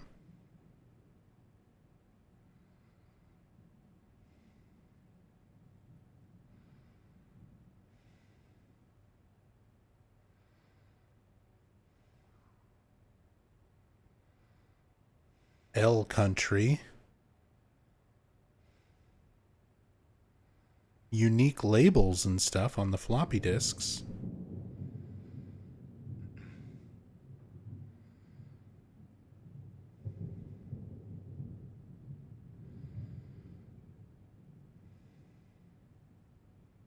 Very cool.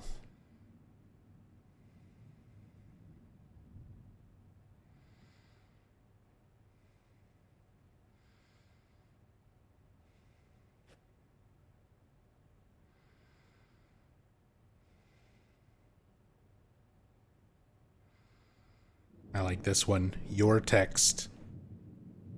This was some sort of like fill in your own text asset. And it just says your text.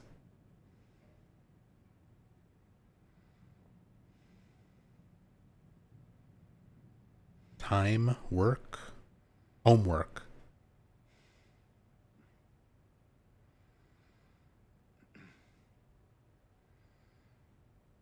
Hey, Dulce Bun.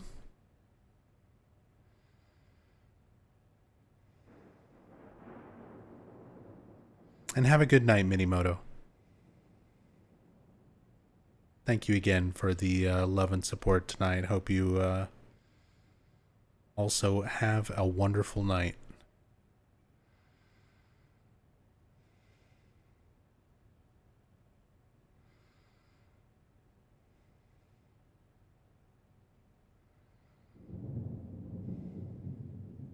Looked up here yet? Nothing in there.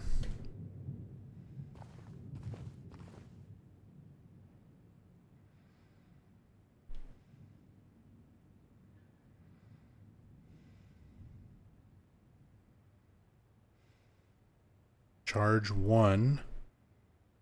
Contravening Article 52 of the NC General Statutes. Publicly disrespects and shows contempt for national symbols, our military service, and the patriotic soldiers he had once the honor of serving with. Huh. Is this taken from something?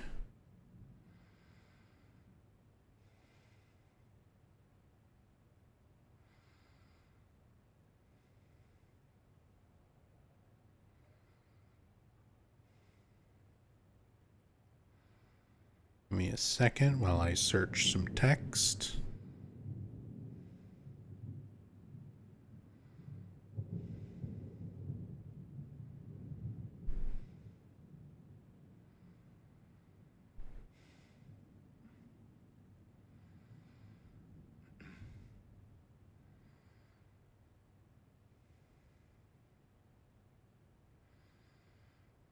North Carolina. General Statutes.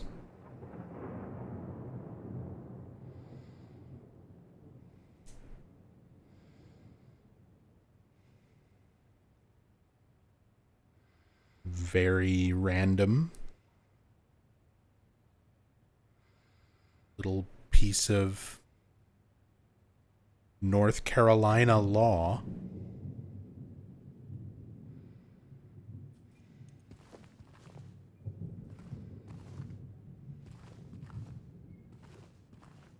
Just as this file on the clipboard.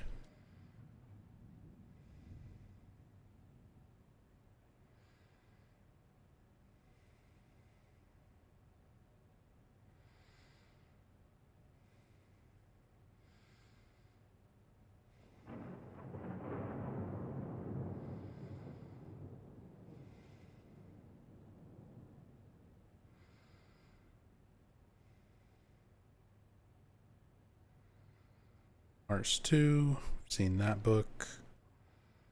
Those. Oh. That same scrap is also down there in the drawer that's up here on the clipboard.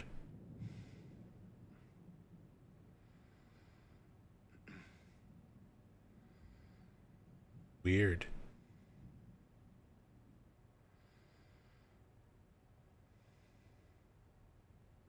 We found like 100 things referring to Maine, which makes sense.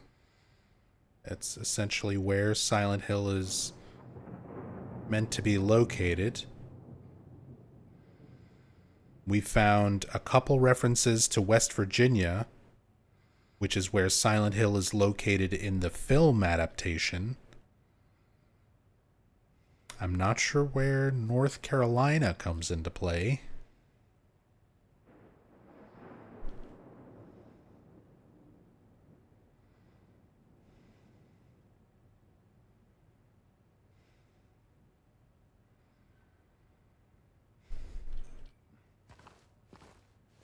But there you go. North Carolina reference.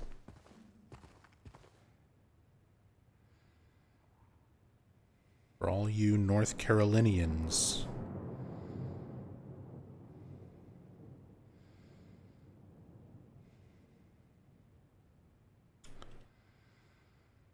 Oh, that's a good one. A Brief History of Toluca Lake by Charles Holloway. That is a Silent Hill Homecoming reference. So, on the cover there, that image of Toluca Lake is one of the images of Derwentwater in the Lake District in Keswick, England, which is where they used photos of that lake in the original Silent Hill 2 for Toluca Lake. Charles Holloway is one of the descendants of the Holloway founding family. They were one of the founding families of Shepherd's Glen. You had the Shepherds, the Holloways, the Fitches, the Bartletts. But those are all the families that formed. They broke away from Silent Hill and the cult and formed Shepherd's Glen on the other side of Toluca Lake from Silent Hill. So, Brief History of Toluca Lake by Charles Holloway. Little homecoming reference. Very nice.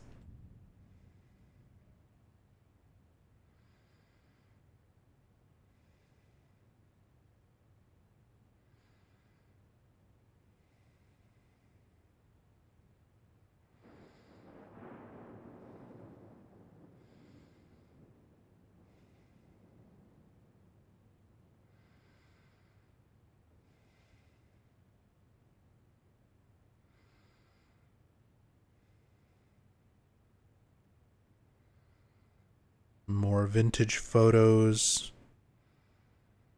and stuff down here. Is that Alex Shepard? Am I just looking for homecoming stuff now? Because it looks like Alex Shepard. Maybe a coincidence. The fact that the faces are not blurred like most of the other photos.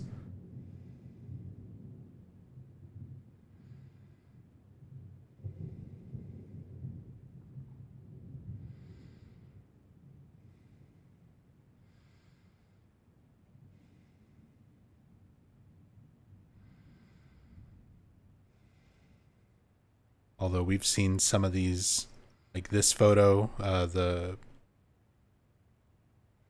couple that kind of reminds me of the PT couple. We've seen that one around in some other places.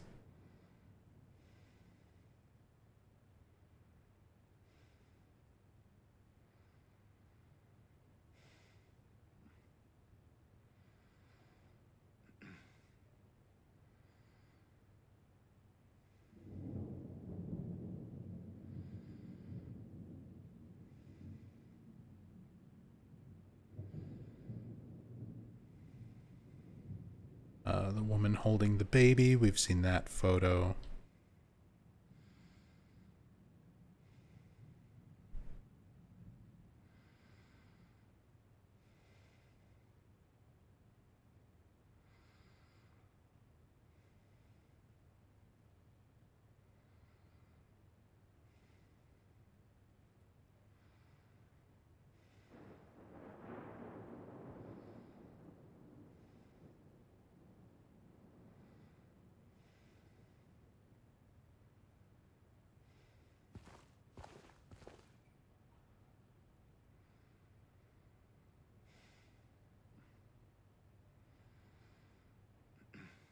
Green military jacket, somewhat similar to James's jacket.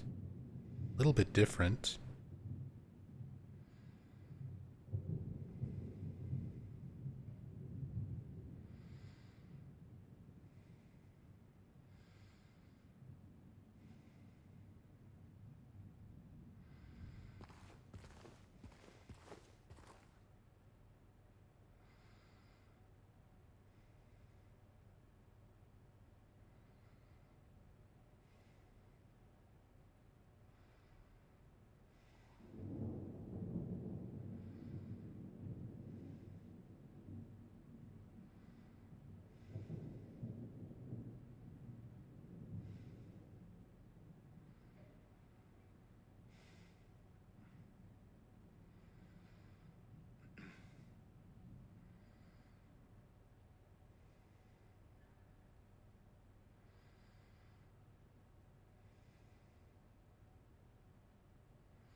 That's about everything in here. A lot of details in some of these rooms. Some more than others. Take a look at our lockers. See if there's anything hiding in here. Definitely at least a doctor's coat. Box with some blue shoes in them.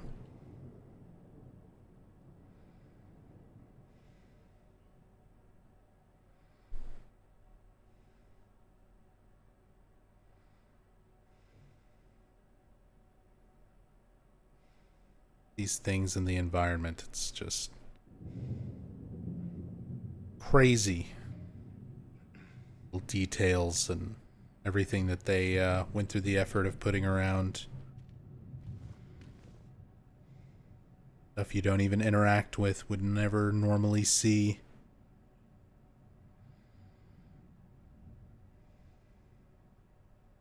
Got writing on the like cigarette butts.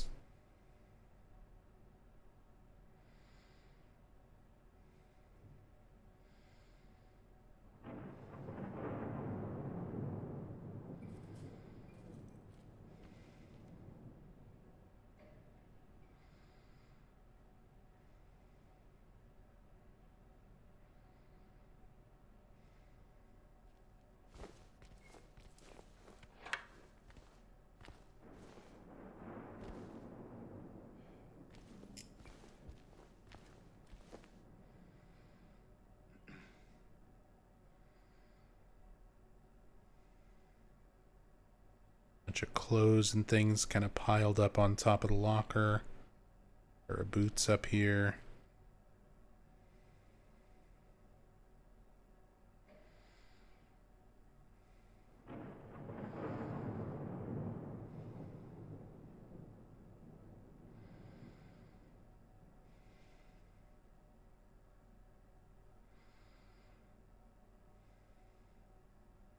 Nutritional supplement in this one.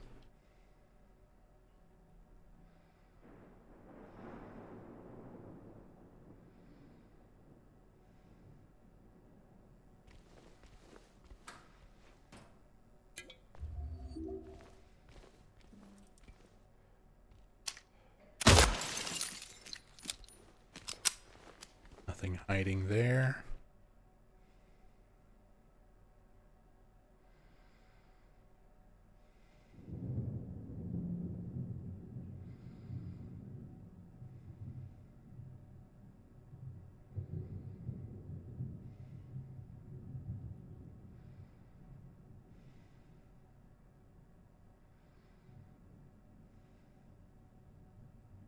You don't pronounce the W in Keswick? Yeah, Pseudo Bandit, I'm aware. There shouldn't be a W in there if you don't pronounce it.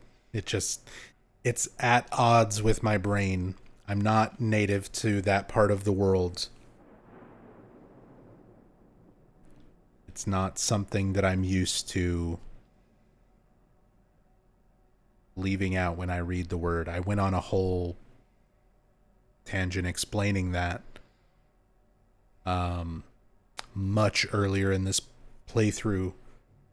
That was like part 1 or part 2 when we went into Cafe Texan.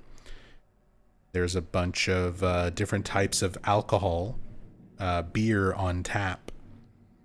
And one of the brands is Keswick or Keswick Pride.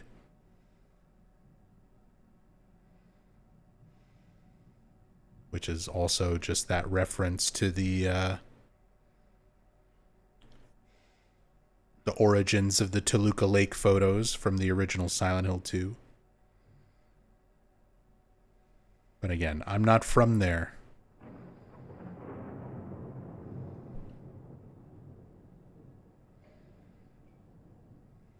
And my brain, even knowing that you don't pronounce that letter, I see it and I just want to read it as it's written. Can't help myself.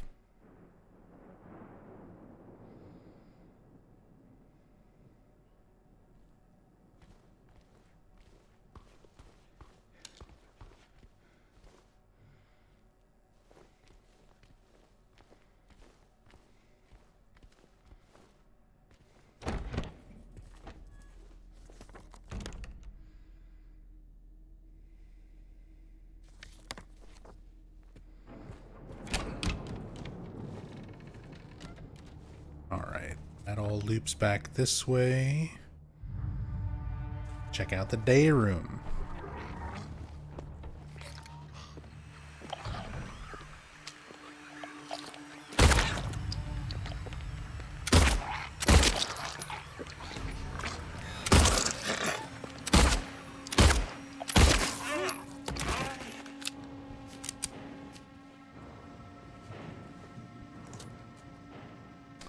Would you say you pronounce it phonetically? F-A-U-X. Phonetically. Nice. Good one, Theo.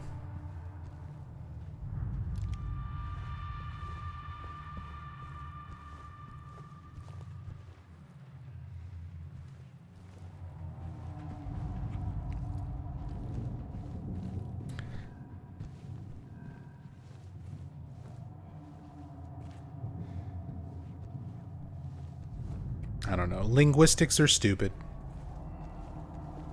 And often don't make sense.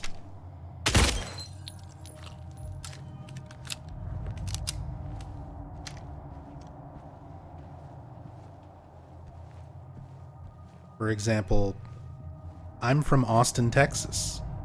There's a lot of Spanish because of, you know, proximity to Mexico and everything, inspired naming conventions for things around Austin. So there's a part of Austin, specifically a street, but it's kind of an area that if you are a Spanish speaker, you would probably want to pronounce it Guadalupe, because that's how it's spelled. That's what it looks like. But if you say it that way to a local who's born and raised in Austin, they'll be like, oh, you mean Guadalupe? They'll look at you funny. They'll say that you're saying it wrong because the locals pronounce it one way, even though it looks like it should be, and by all means should be. But that's just how linguistics work. Like, you get enough people to sort of say something or pronounce something a certain way, even if it doesn't look right compared to how it is spelled or what its origins are. Given enough time, that just becomes the accepted pronunciation.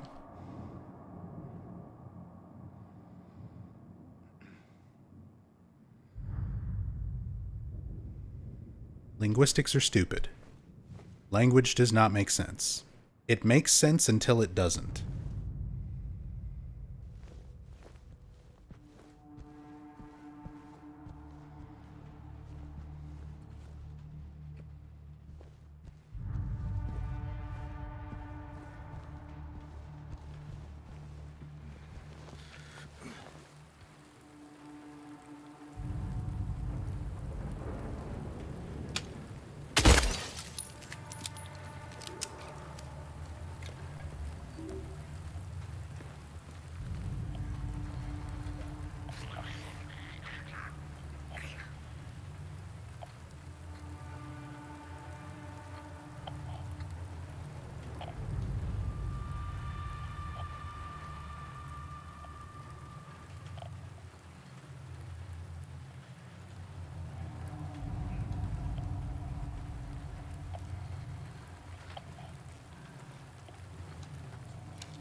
I do love the sort of environmental storytelling setup.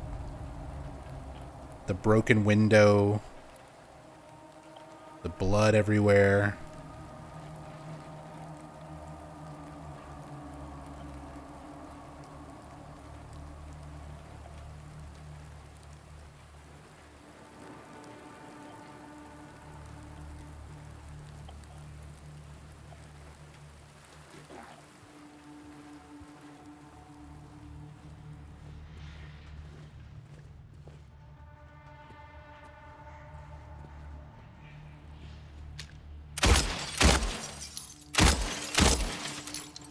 Gotta check the mirrors.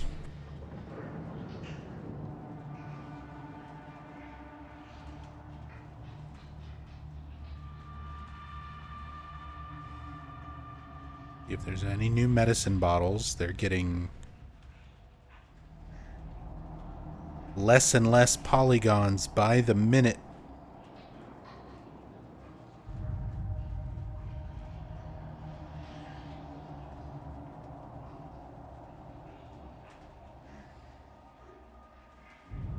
Guess it makes sense in these areas where you have so many of them all in one space.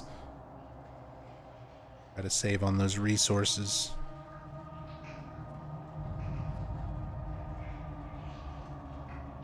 I also wonder if I was to down patch my game, like revert it to an older version of the game, because it's had some patches, it's had some updates. And some of those patches were supposed to help with optimization. Because this game notoriously has some some issues with stuttering, especially on launch. And I wonder if I was to revert to an older version of the game before those optimization patches, if there would actually be more detail in some of these environments.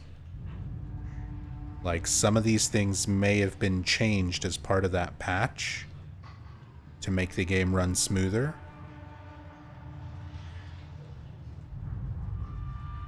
Have to try that sometime. Do some testing.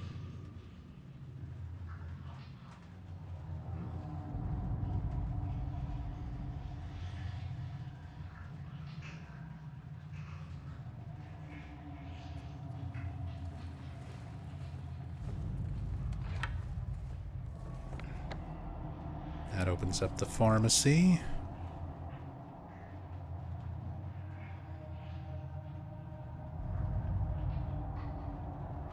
Nothing in the freezer or fridge. We can look in here. I actually did this in a previous part, but just for anybody who didn't see it, can look into the green slimy hole in the ground, and there's the pool key with the ear-shaped keychain, which was a thing in the Silent Hill 2 original. It wasn't a key to the pool, it was a key to the elevator in Brookhaven, which was locked off. But it's the same concept. You get the bent needle. In the original game, you use a strand of hair. In this game, you use a bit of surgical tubing to combine with the bent needle and fish this key out of the drain. But the design of the key is the same as the elevator key in the SH2OG, and it's even got the same keychain that looks like a human ear. So, cool detail with that. And I theorize that the ear keychain might be a David Lynch reference, specifically Blue Velvet. We know for a fact from developers that Blue Velvet was an inspirational film in the creation of Silent Hill 2. They even dedicate an entire scene with James hiding in the closet when Pyramid Head is killing a mannequin creature and approaches James outside of the closet. That is all based on, very heavily based on, a scene in Blue Velvet where Kyle MacLachlan's character is hiding in a closet while Frank Booth does unspeakable things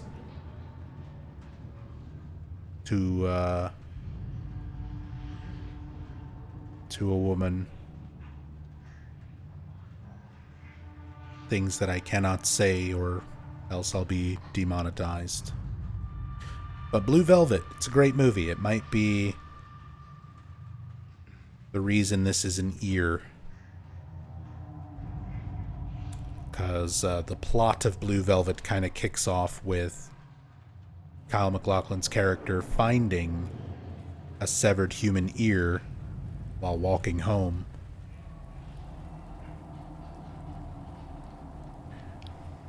Another incident with 0050. He got out of the pool and made a break for the garden, cutting himself wide open in the process. Thank God I was still here.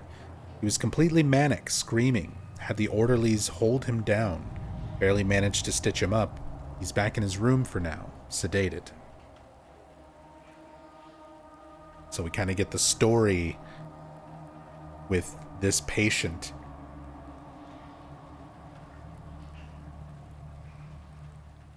Getting out of the pool, making a break for the garden.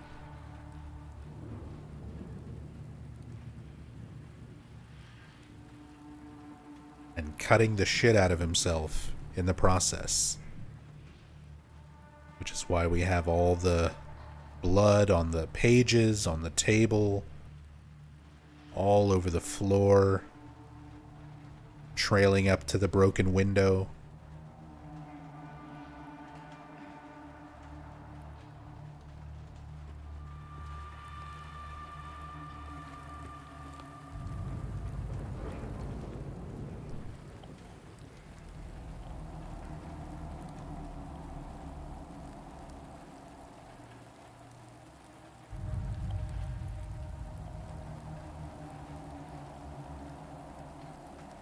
And there's just so many details in these rooms and environments around Brookhaven.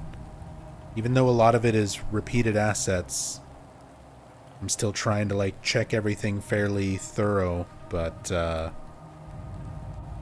when there's so many things to look at and check, really slows down progress through this area. I think we've spent more time on Brookhaven than we did looking around the town itself. There's just so many more small, intricate things to try and look at and check.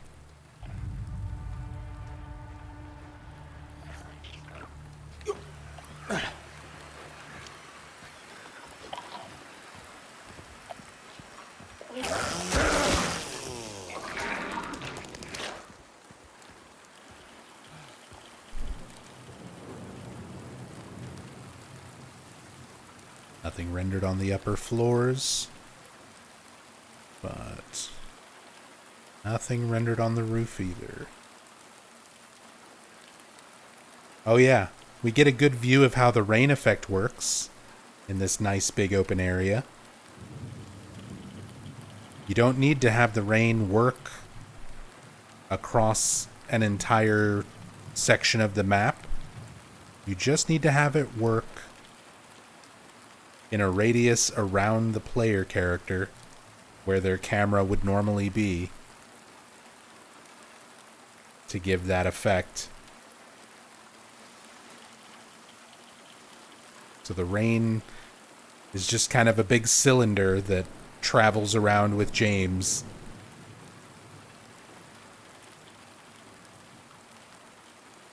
Shotgun shells. Flying figure. Pool.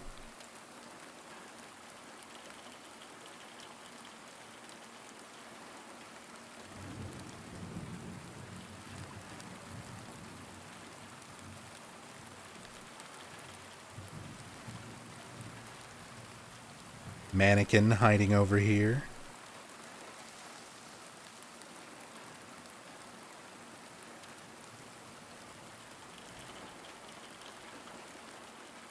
Pretty small radius. I mean, yeah, Gentis, but from the normal camera perspective, like, the effect still looks fine. That's kind of what matters.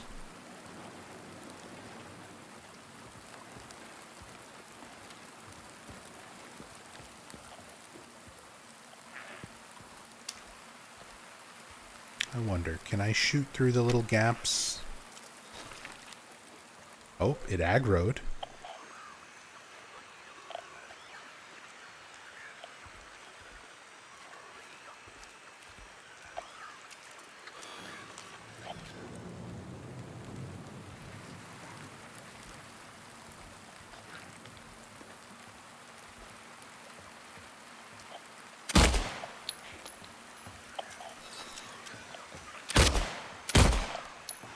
Oh, you can.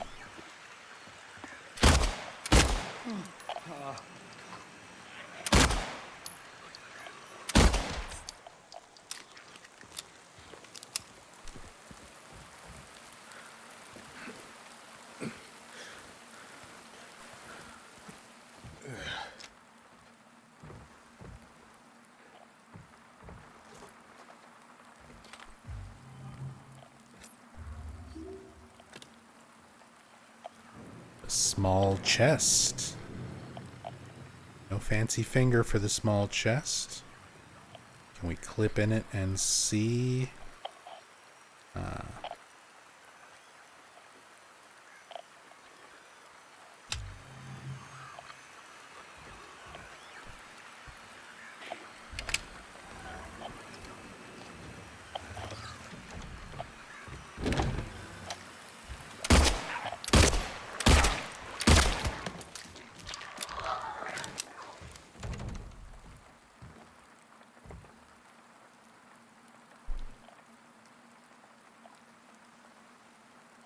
It's the one light, stray light bulb. Not a light bulb in a can, but we have a light bulb. Kind of lighting up this little gazebo area. All the spider webs and stuff up here.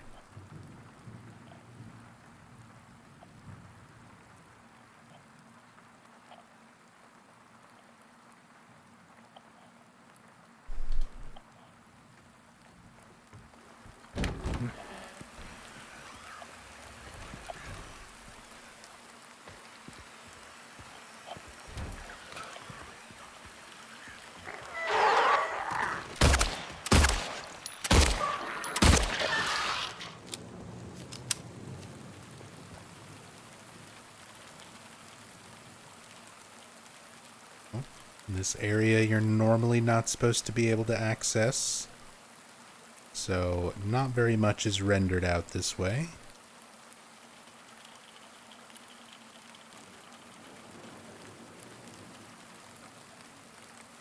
Still got some trees off in the distance, just to kind of give the background some depth.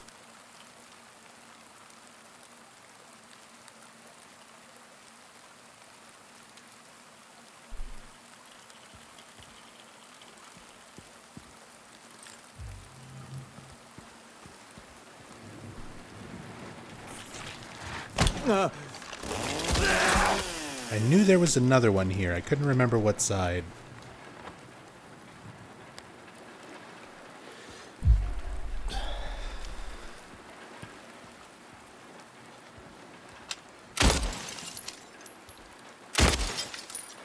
Oh, you can't break that and get the ammo inside? Gotta wait till you go around from the other end.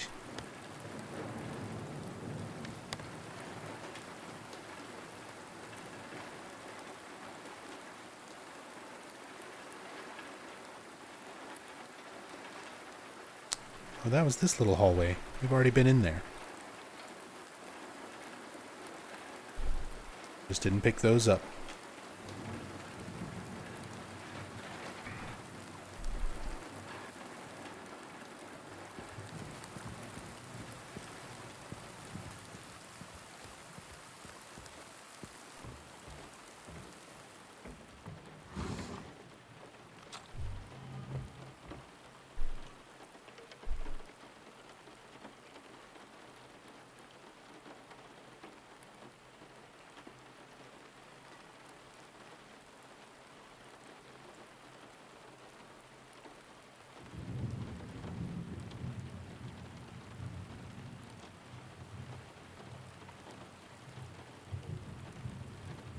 Shovels,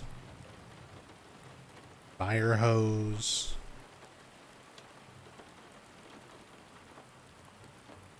thing for kind of tending to the garden, little work tools.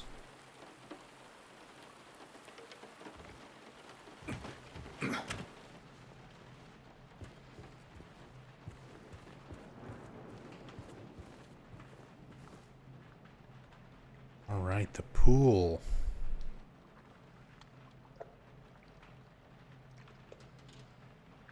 Got life vests.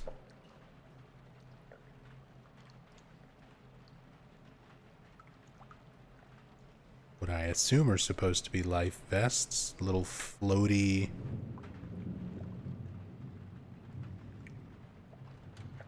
type things. My brain's not working. Trying to think of words.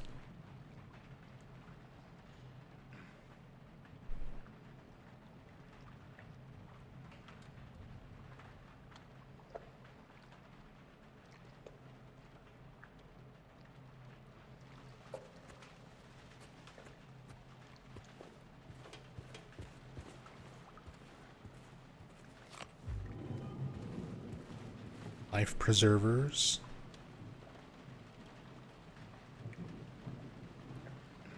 We saw some of these at Rosewater Park that specifically said Rosewater Park on them. Be kind of funny if those were reused here, but they're different.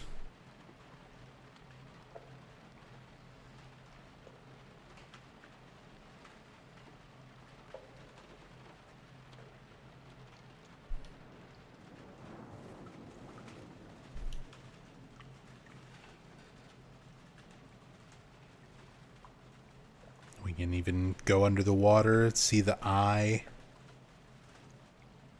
that we're going to come back to once the pool is drained. Look at that. It's even got the patient wristband inside already.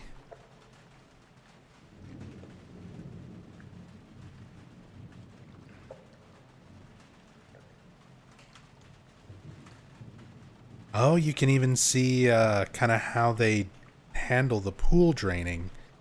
You've got the stuff that's floating on top, mainly this like one life preserver.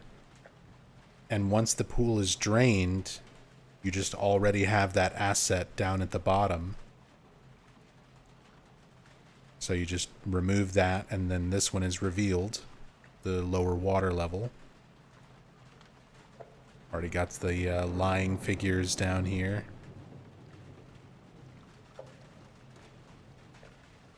Let's see what happens if I just teleport out here into the pool.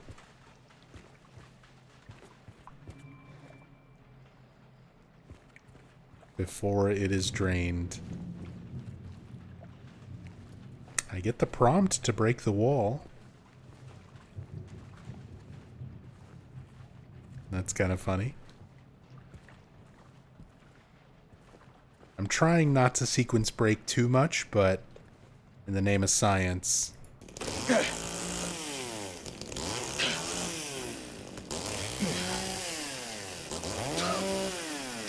doesn't seem like it'll let me.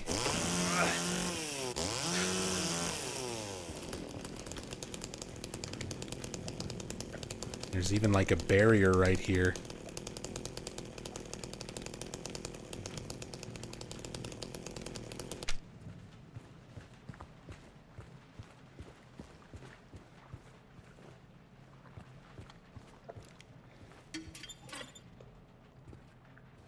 Empty medical stuff.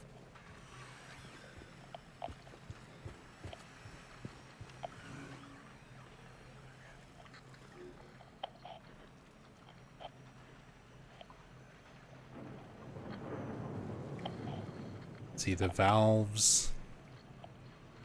Everything in here. Skim. Main.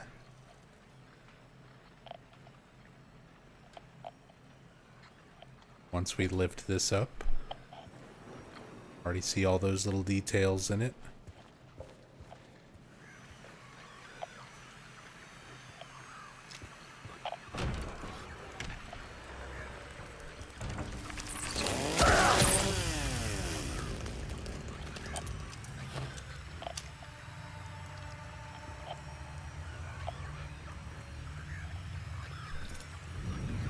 Figure in the shower area reminds me a lot of the prison area in the OG Silent Hill 2.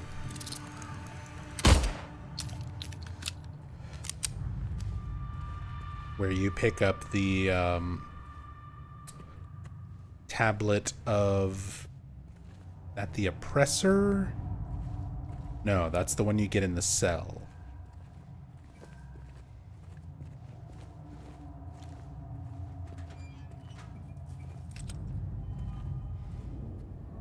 You get one of the tablets in a prison shower with a lying figure, sort of follows you, traps you in there.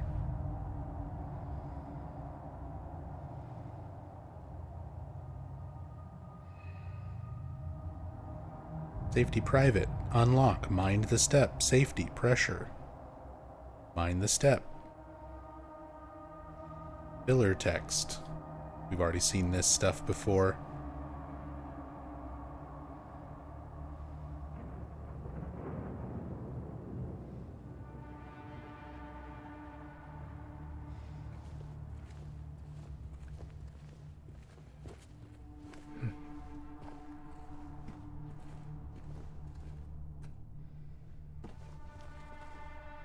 Wheelchair knocked over in the showers here.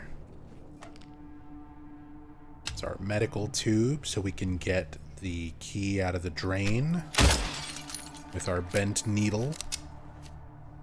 Again, all the blood on the mirror, bloody handprints. Even breaking the mirror, you've still got blood on the wall behind it.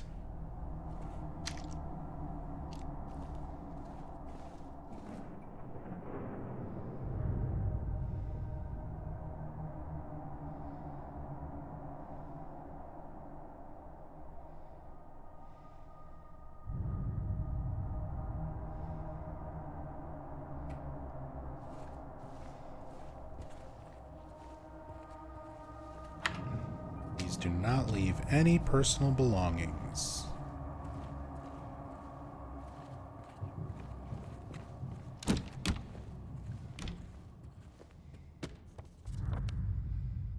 Opens back up to this side. Also lets us unlock this. To the exam room hallway, the elevator.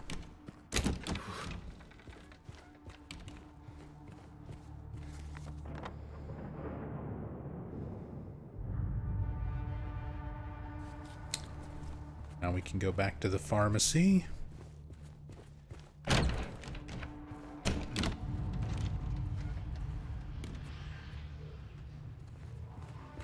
I'm pretty sure we get a lying figure encounter here, a scripted one.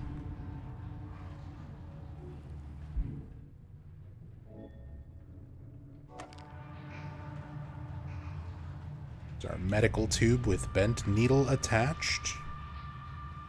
This is our I'm looking at a medical tube with bent needle attached pose. As you do.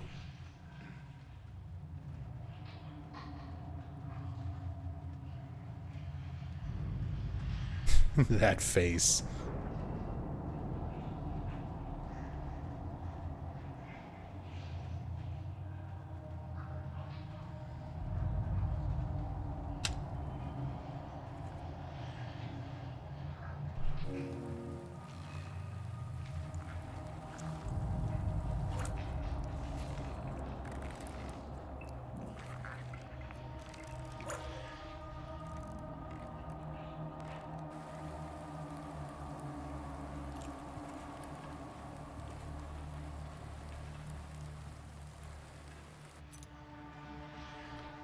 Got the pool maintenance key. And it's like identical to the elevator key from the OG Silent Hill 2. Right down to the ear-shaped keychain, the very square-looking key.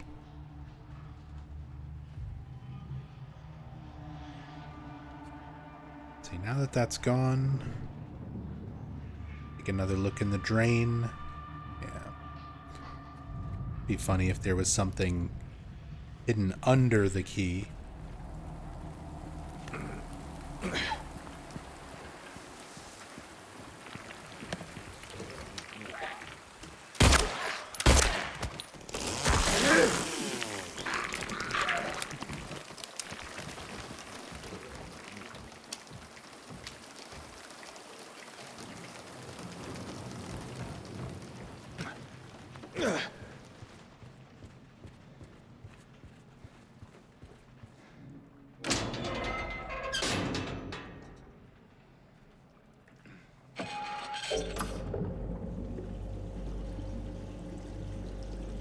Now we've got a little better look with the lid off here. We can take a look inside.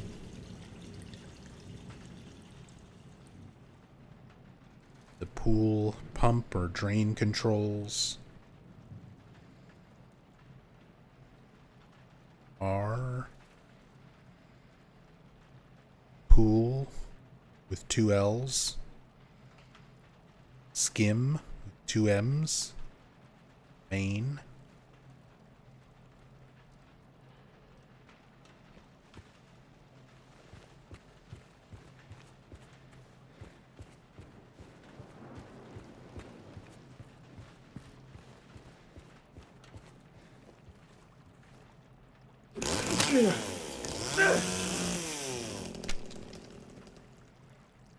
Break away the tile.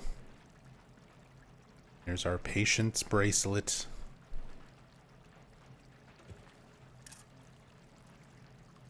Blood-stained bracelet.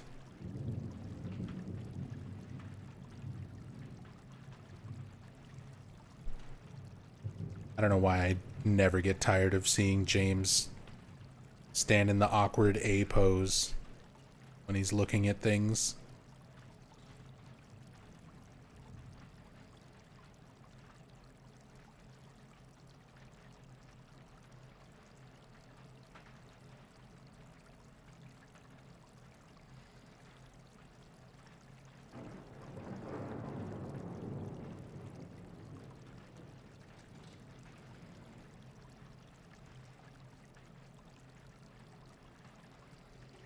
And just like the first wristband we found, his hand is kind of blocking it, but it says like brand band written on the clasp of it. Yeah, you can see it, part of it there. Very tiny writing.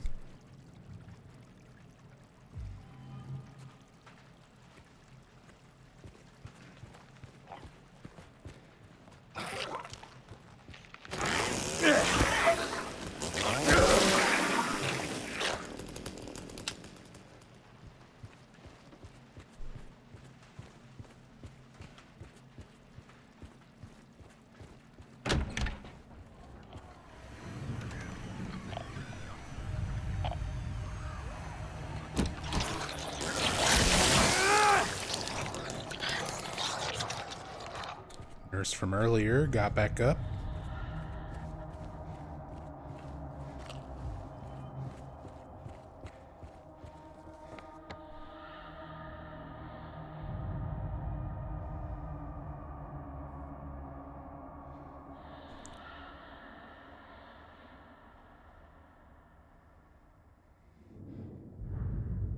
Pretty much everything there. I'm just kind of looking over the map, seeing if there's any rooms I haven't explored. I do want to see ambient sounds. This blocked off hallway, I think we looked at it some previous parts. I just want to clip over here.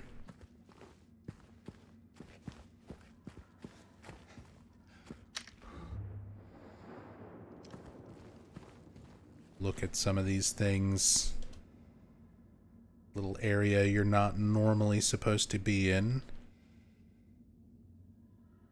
There's still a lot of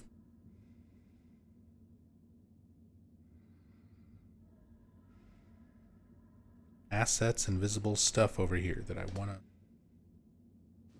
want to see.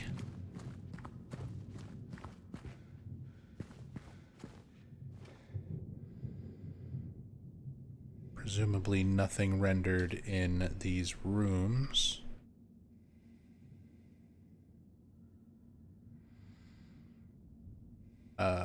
We've seen these paintings in some other parts.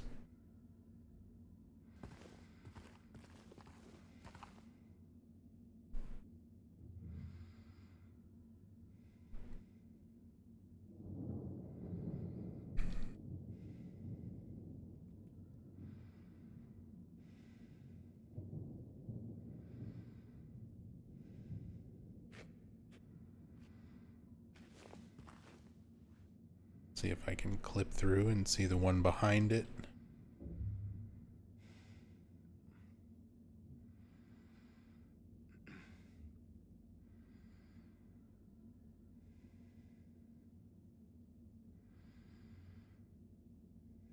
Not quite. Oh, kinda.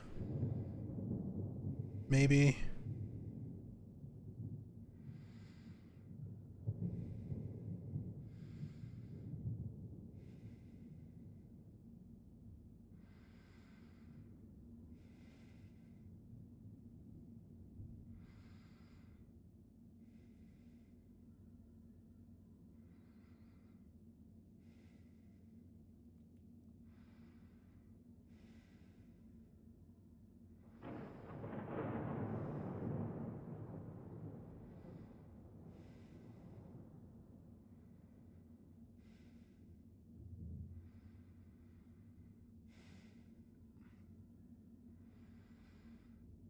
The way this, like, square-shaped looked with the legs at the bottom, I thought it was the abstract daddy for a moment. But I think it's just, like, a person in a white cloak.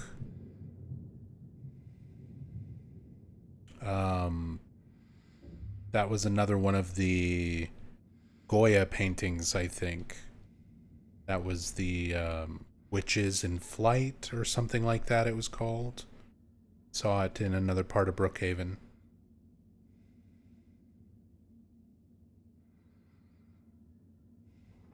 Hey, Temporal Fry.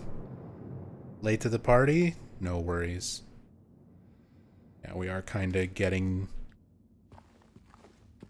towards the end of today's stream, but still looking around at stuff.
That's just about everything here.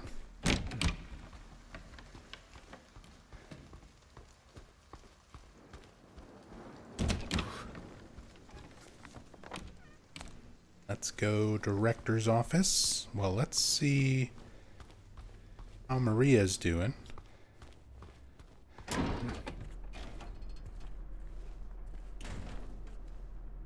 No new interaction or anything. She's still just rolled over.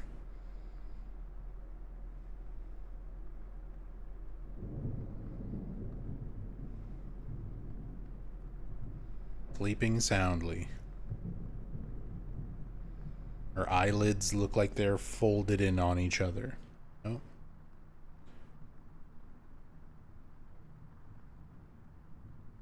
Apparently just a result of me pausing the game world did that.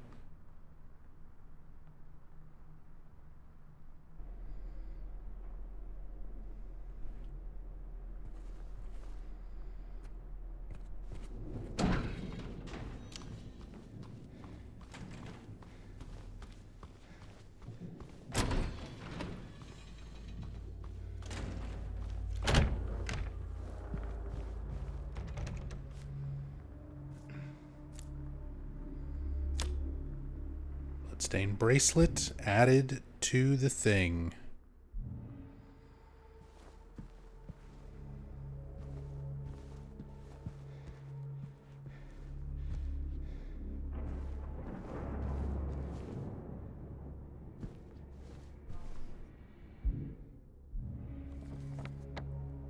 Let's go nurse's station. We've got the keypad code.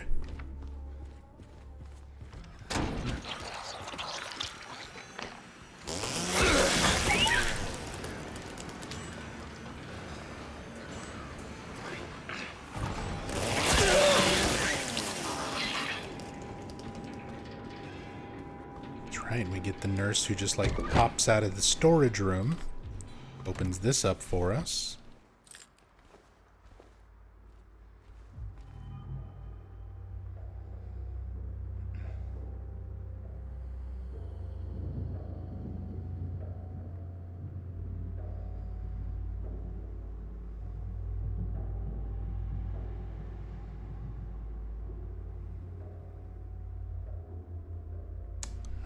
Yes. Videos, same kind of boxes and stuff we've seen around.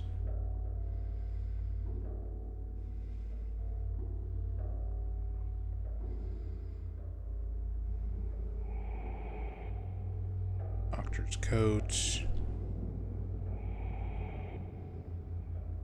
Low Suds Miracle Deluxe Automatic Washers.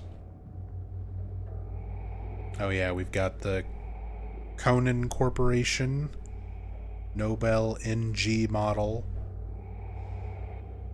hair dryer sitting up there. We saw that in Heaven's Night.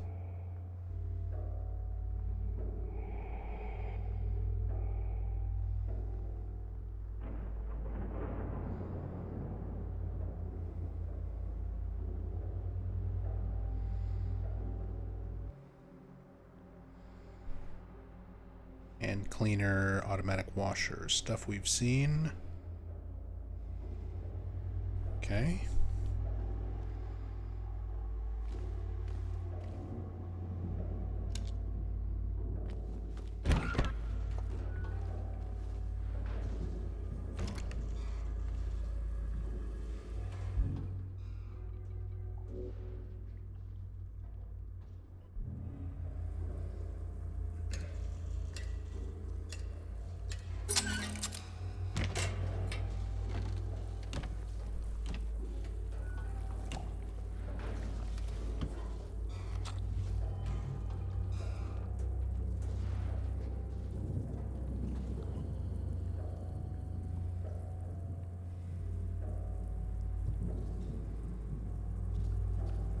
Same doctor's coat we saw in another spot.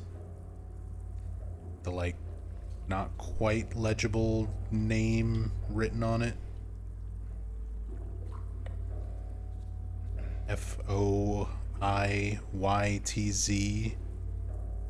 Hoyts. Something like that.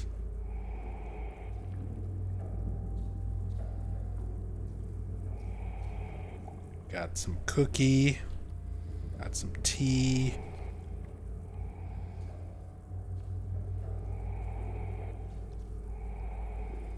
Biohazardous material.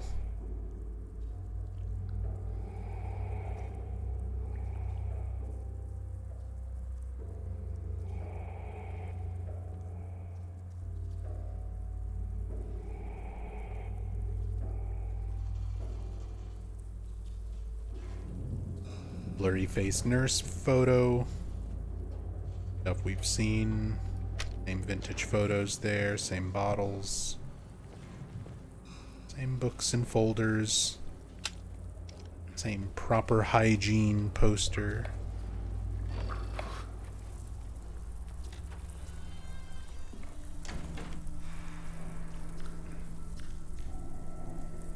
Straight jacket.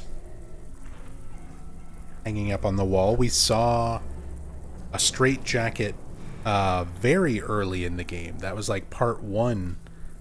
When you're very first walking into the town, you go past a field, the Silent Hill Ranch, and there's a scarecrow out in the field, and it's got a straight jacket on it.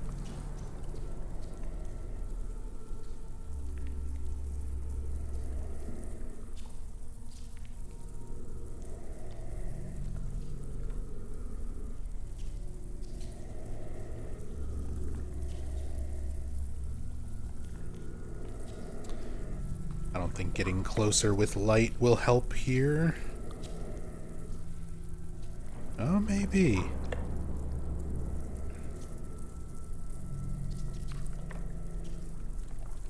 Like a handprint smudges at the bottom of this.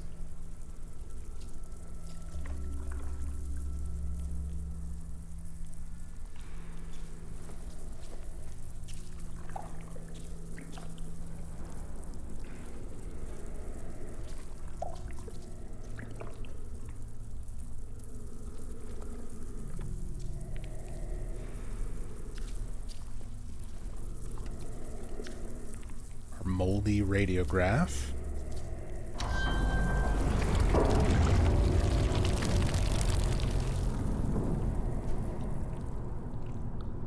There's all the bugs going.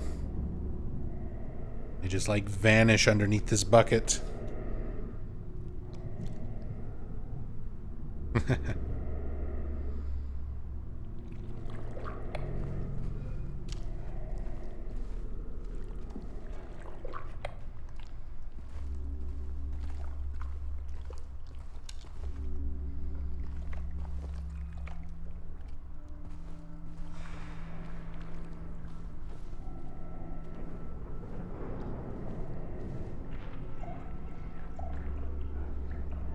Tray with the bloody tools. We've actually seen that in another one of the rooms.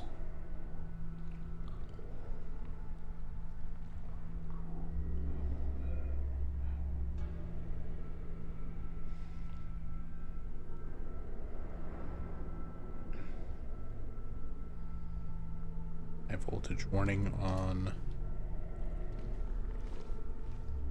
medical stuff. Treatment room note. They feed me garbage and rotting meat, crawling with maggots, thick with sinew. They make me bite down. The juice is red and yellow, hit the back of my throat. I choke and I gag and I vomit till my throat is sore, an aching, throbbing tube of flesh. I push it all out, but I can still taste it. They bathe me in filth and blood and piss and bile. They gently rub human waste all over my body. My skin itches. It peels off like wet paper. I beg them to stop, but they don't listen. And then they lock me up with him. He's always there. Closer each time, and the rot, it comes with him. It goes within. It becomes me.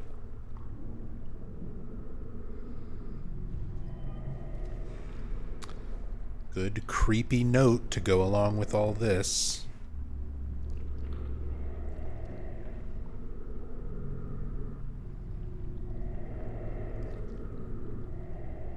Kind of giving us an idea of potentially the abusive nature of several of the people in Brookhaven, how they treat the patients.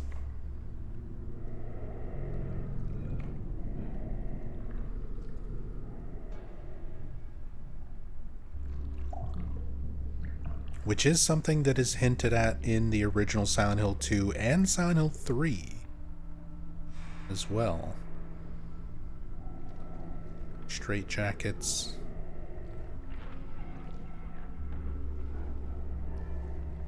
They're a lot more deliberate and disturbing with some of the notes like that in the remake here.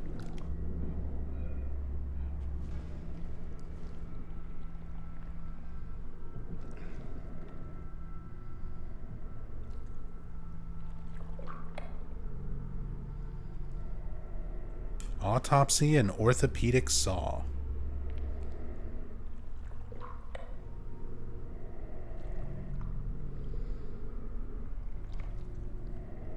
Now what that is.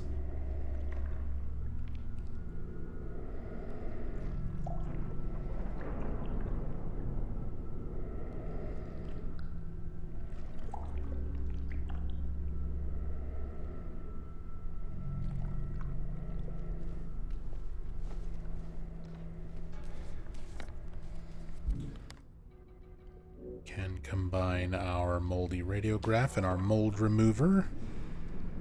Our cleaned up radiograph. No fancy finger. Oh. James is making the face. If we let this animation play, I think he's going to be stuck making this face on loop. Yep. This is actually a known bug.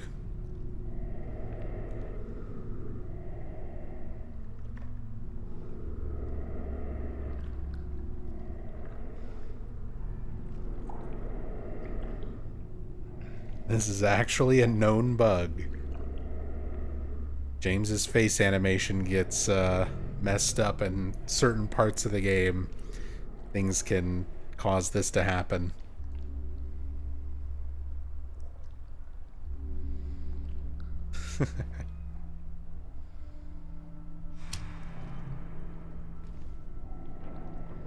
You can see he's still doing it.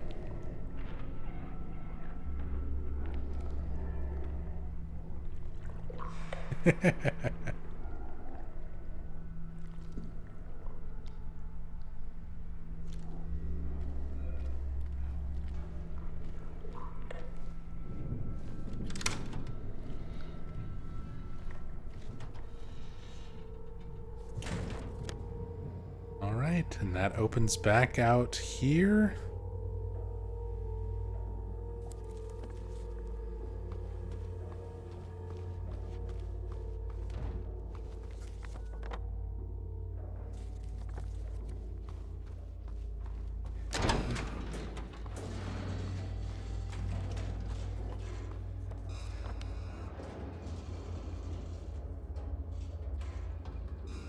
go ahead and go save it in the doctor's office. Or the director's office. Maxie, what's up, man? Confirms how bad it smells in here. Maybe.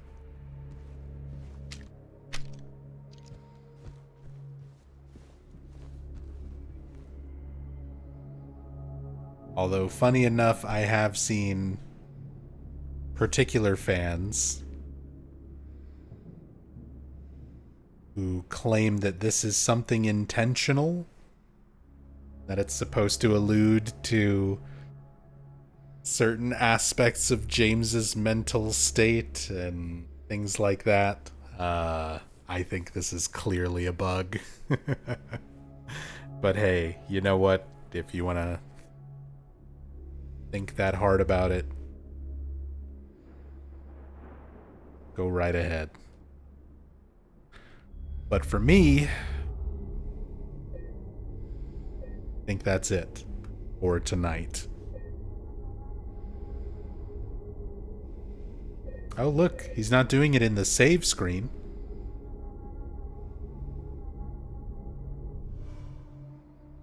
Is he doing it when we leave? Oh, that seems to fix it.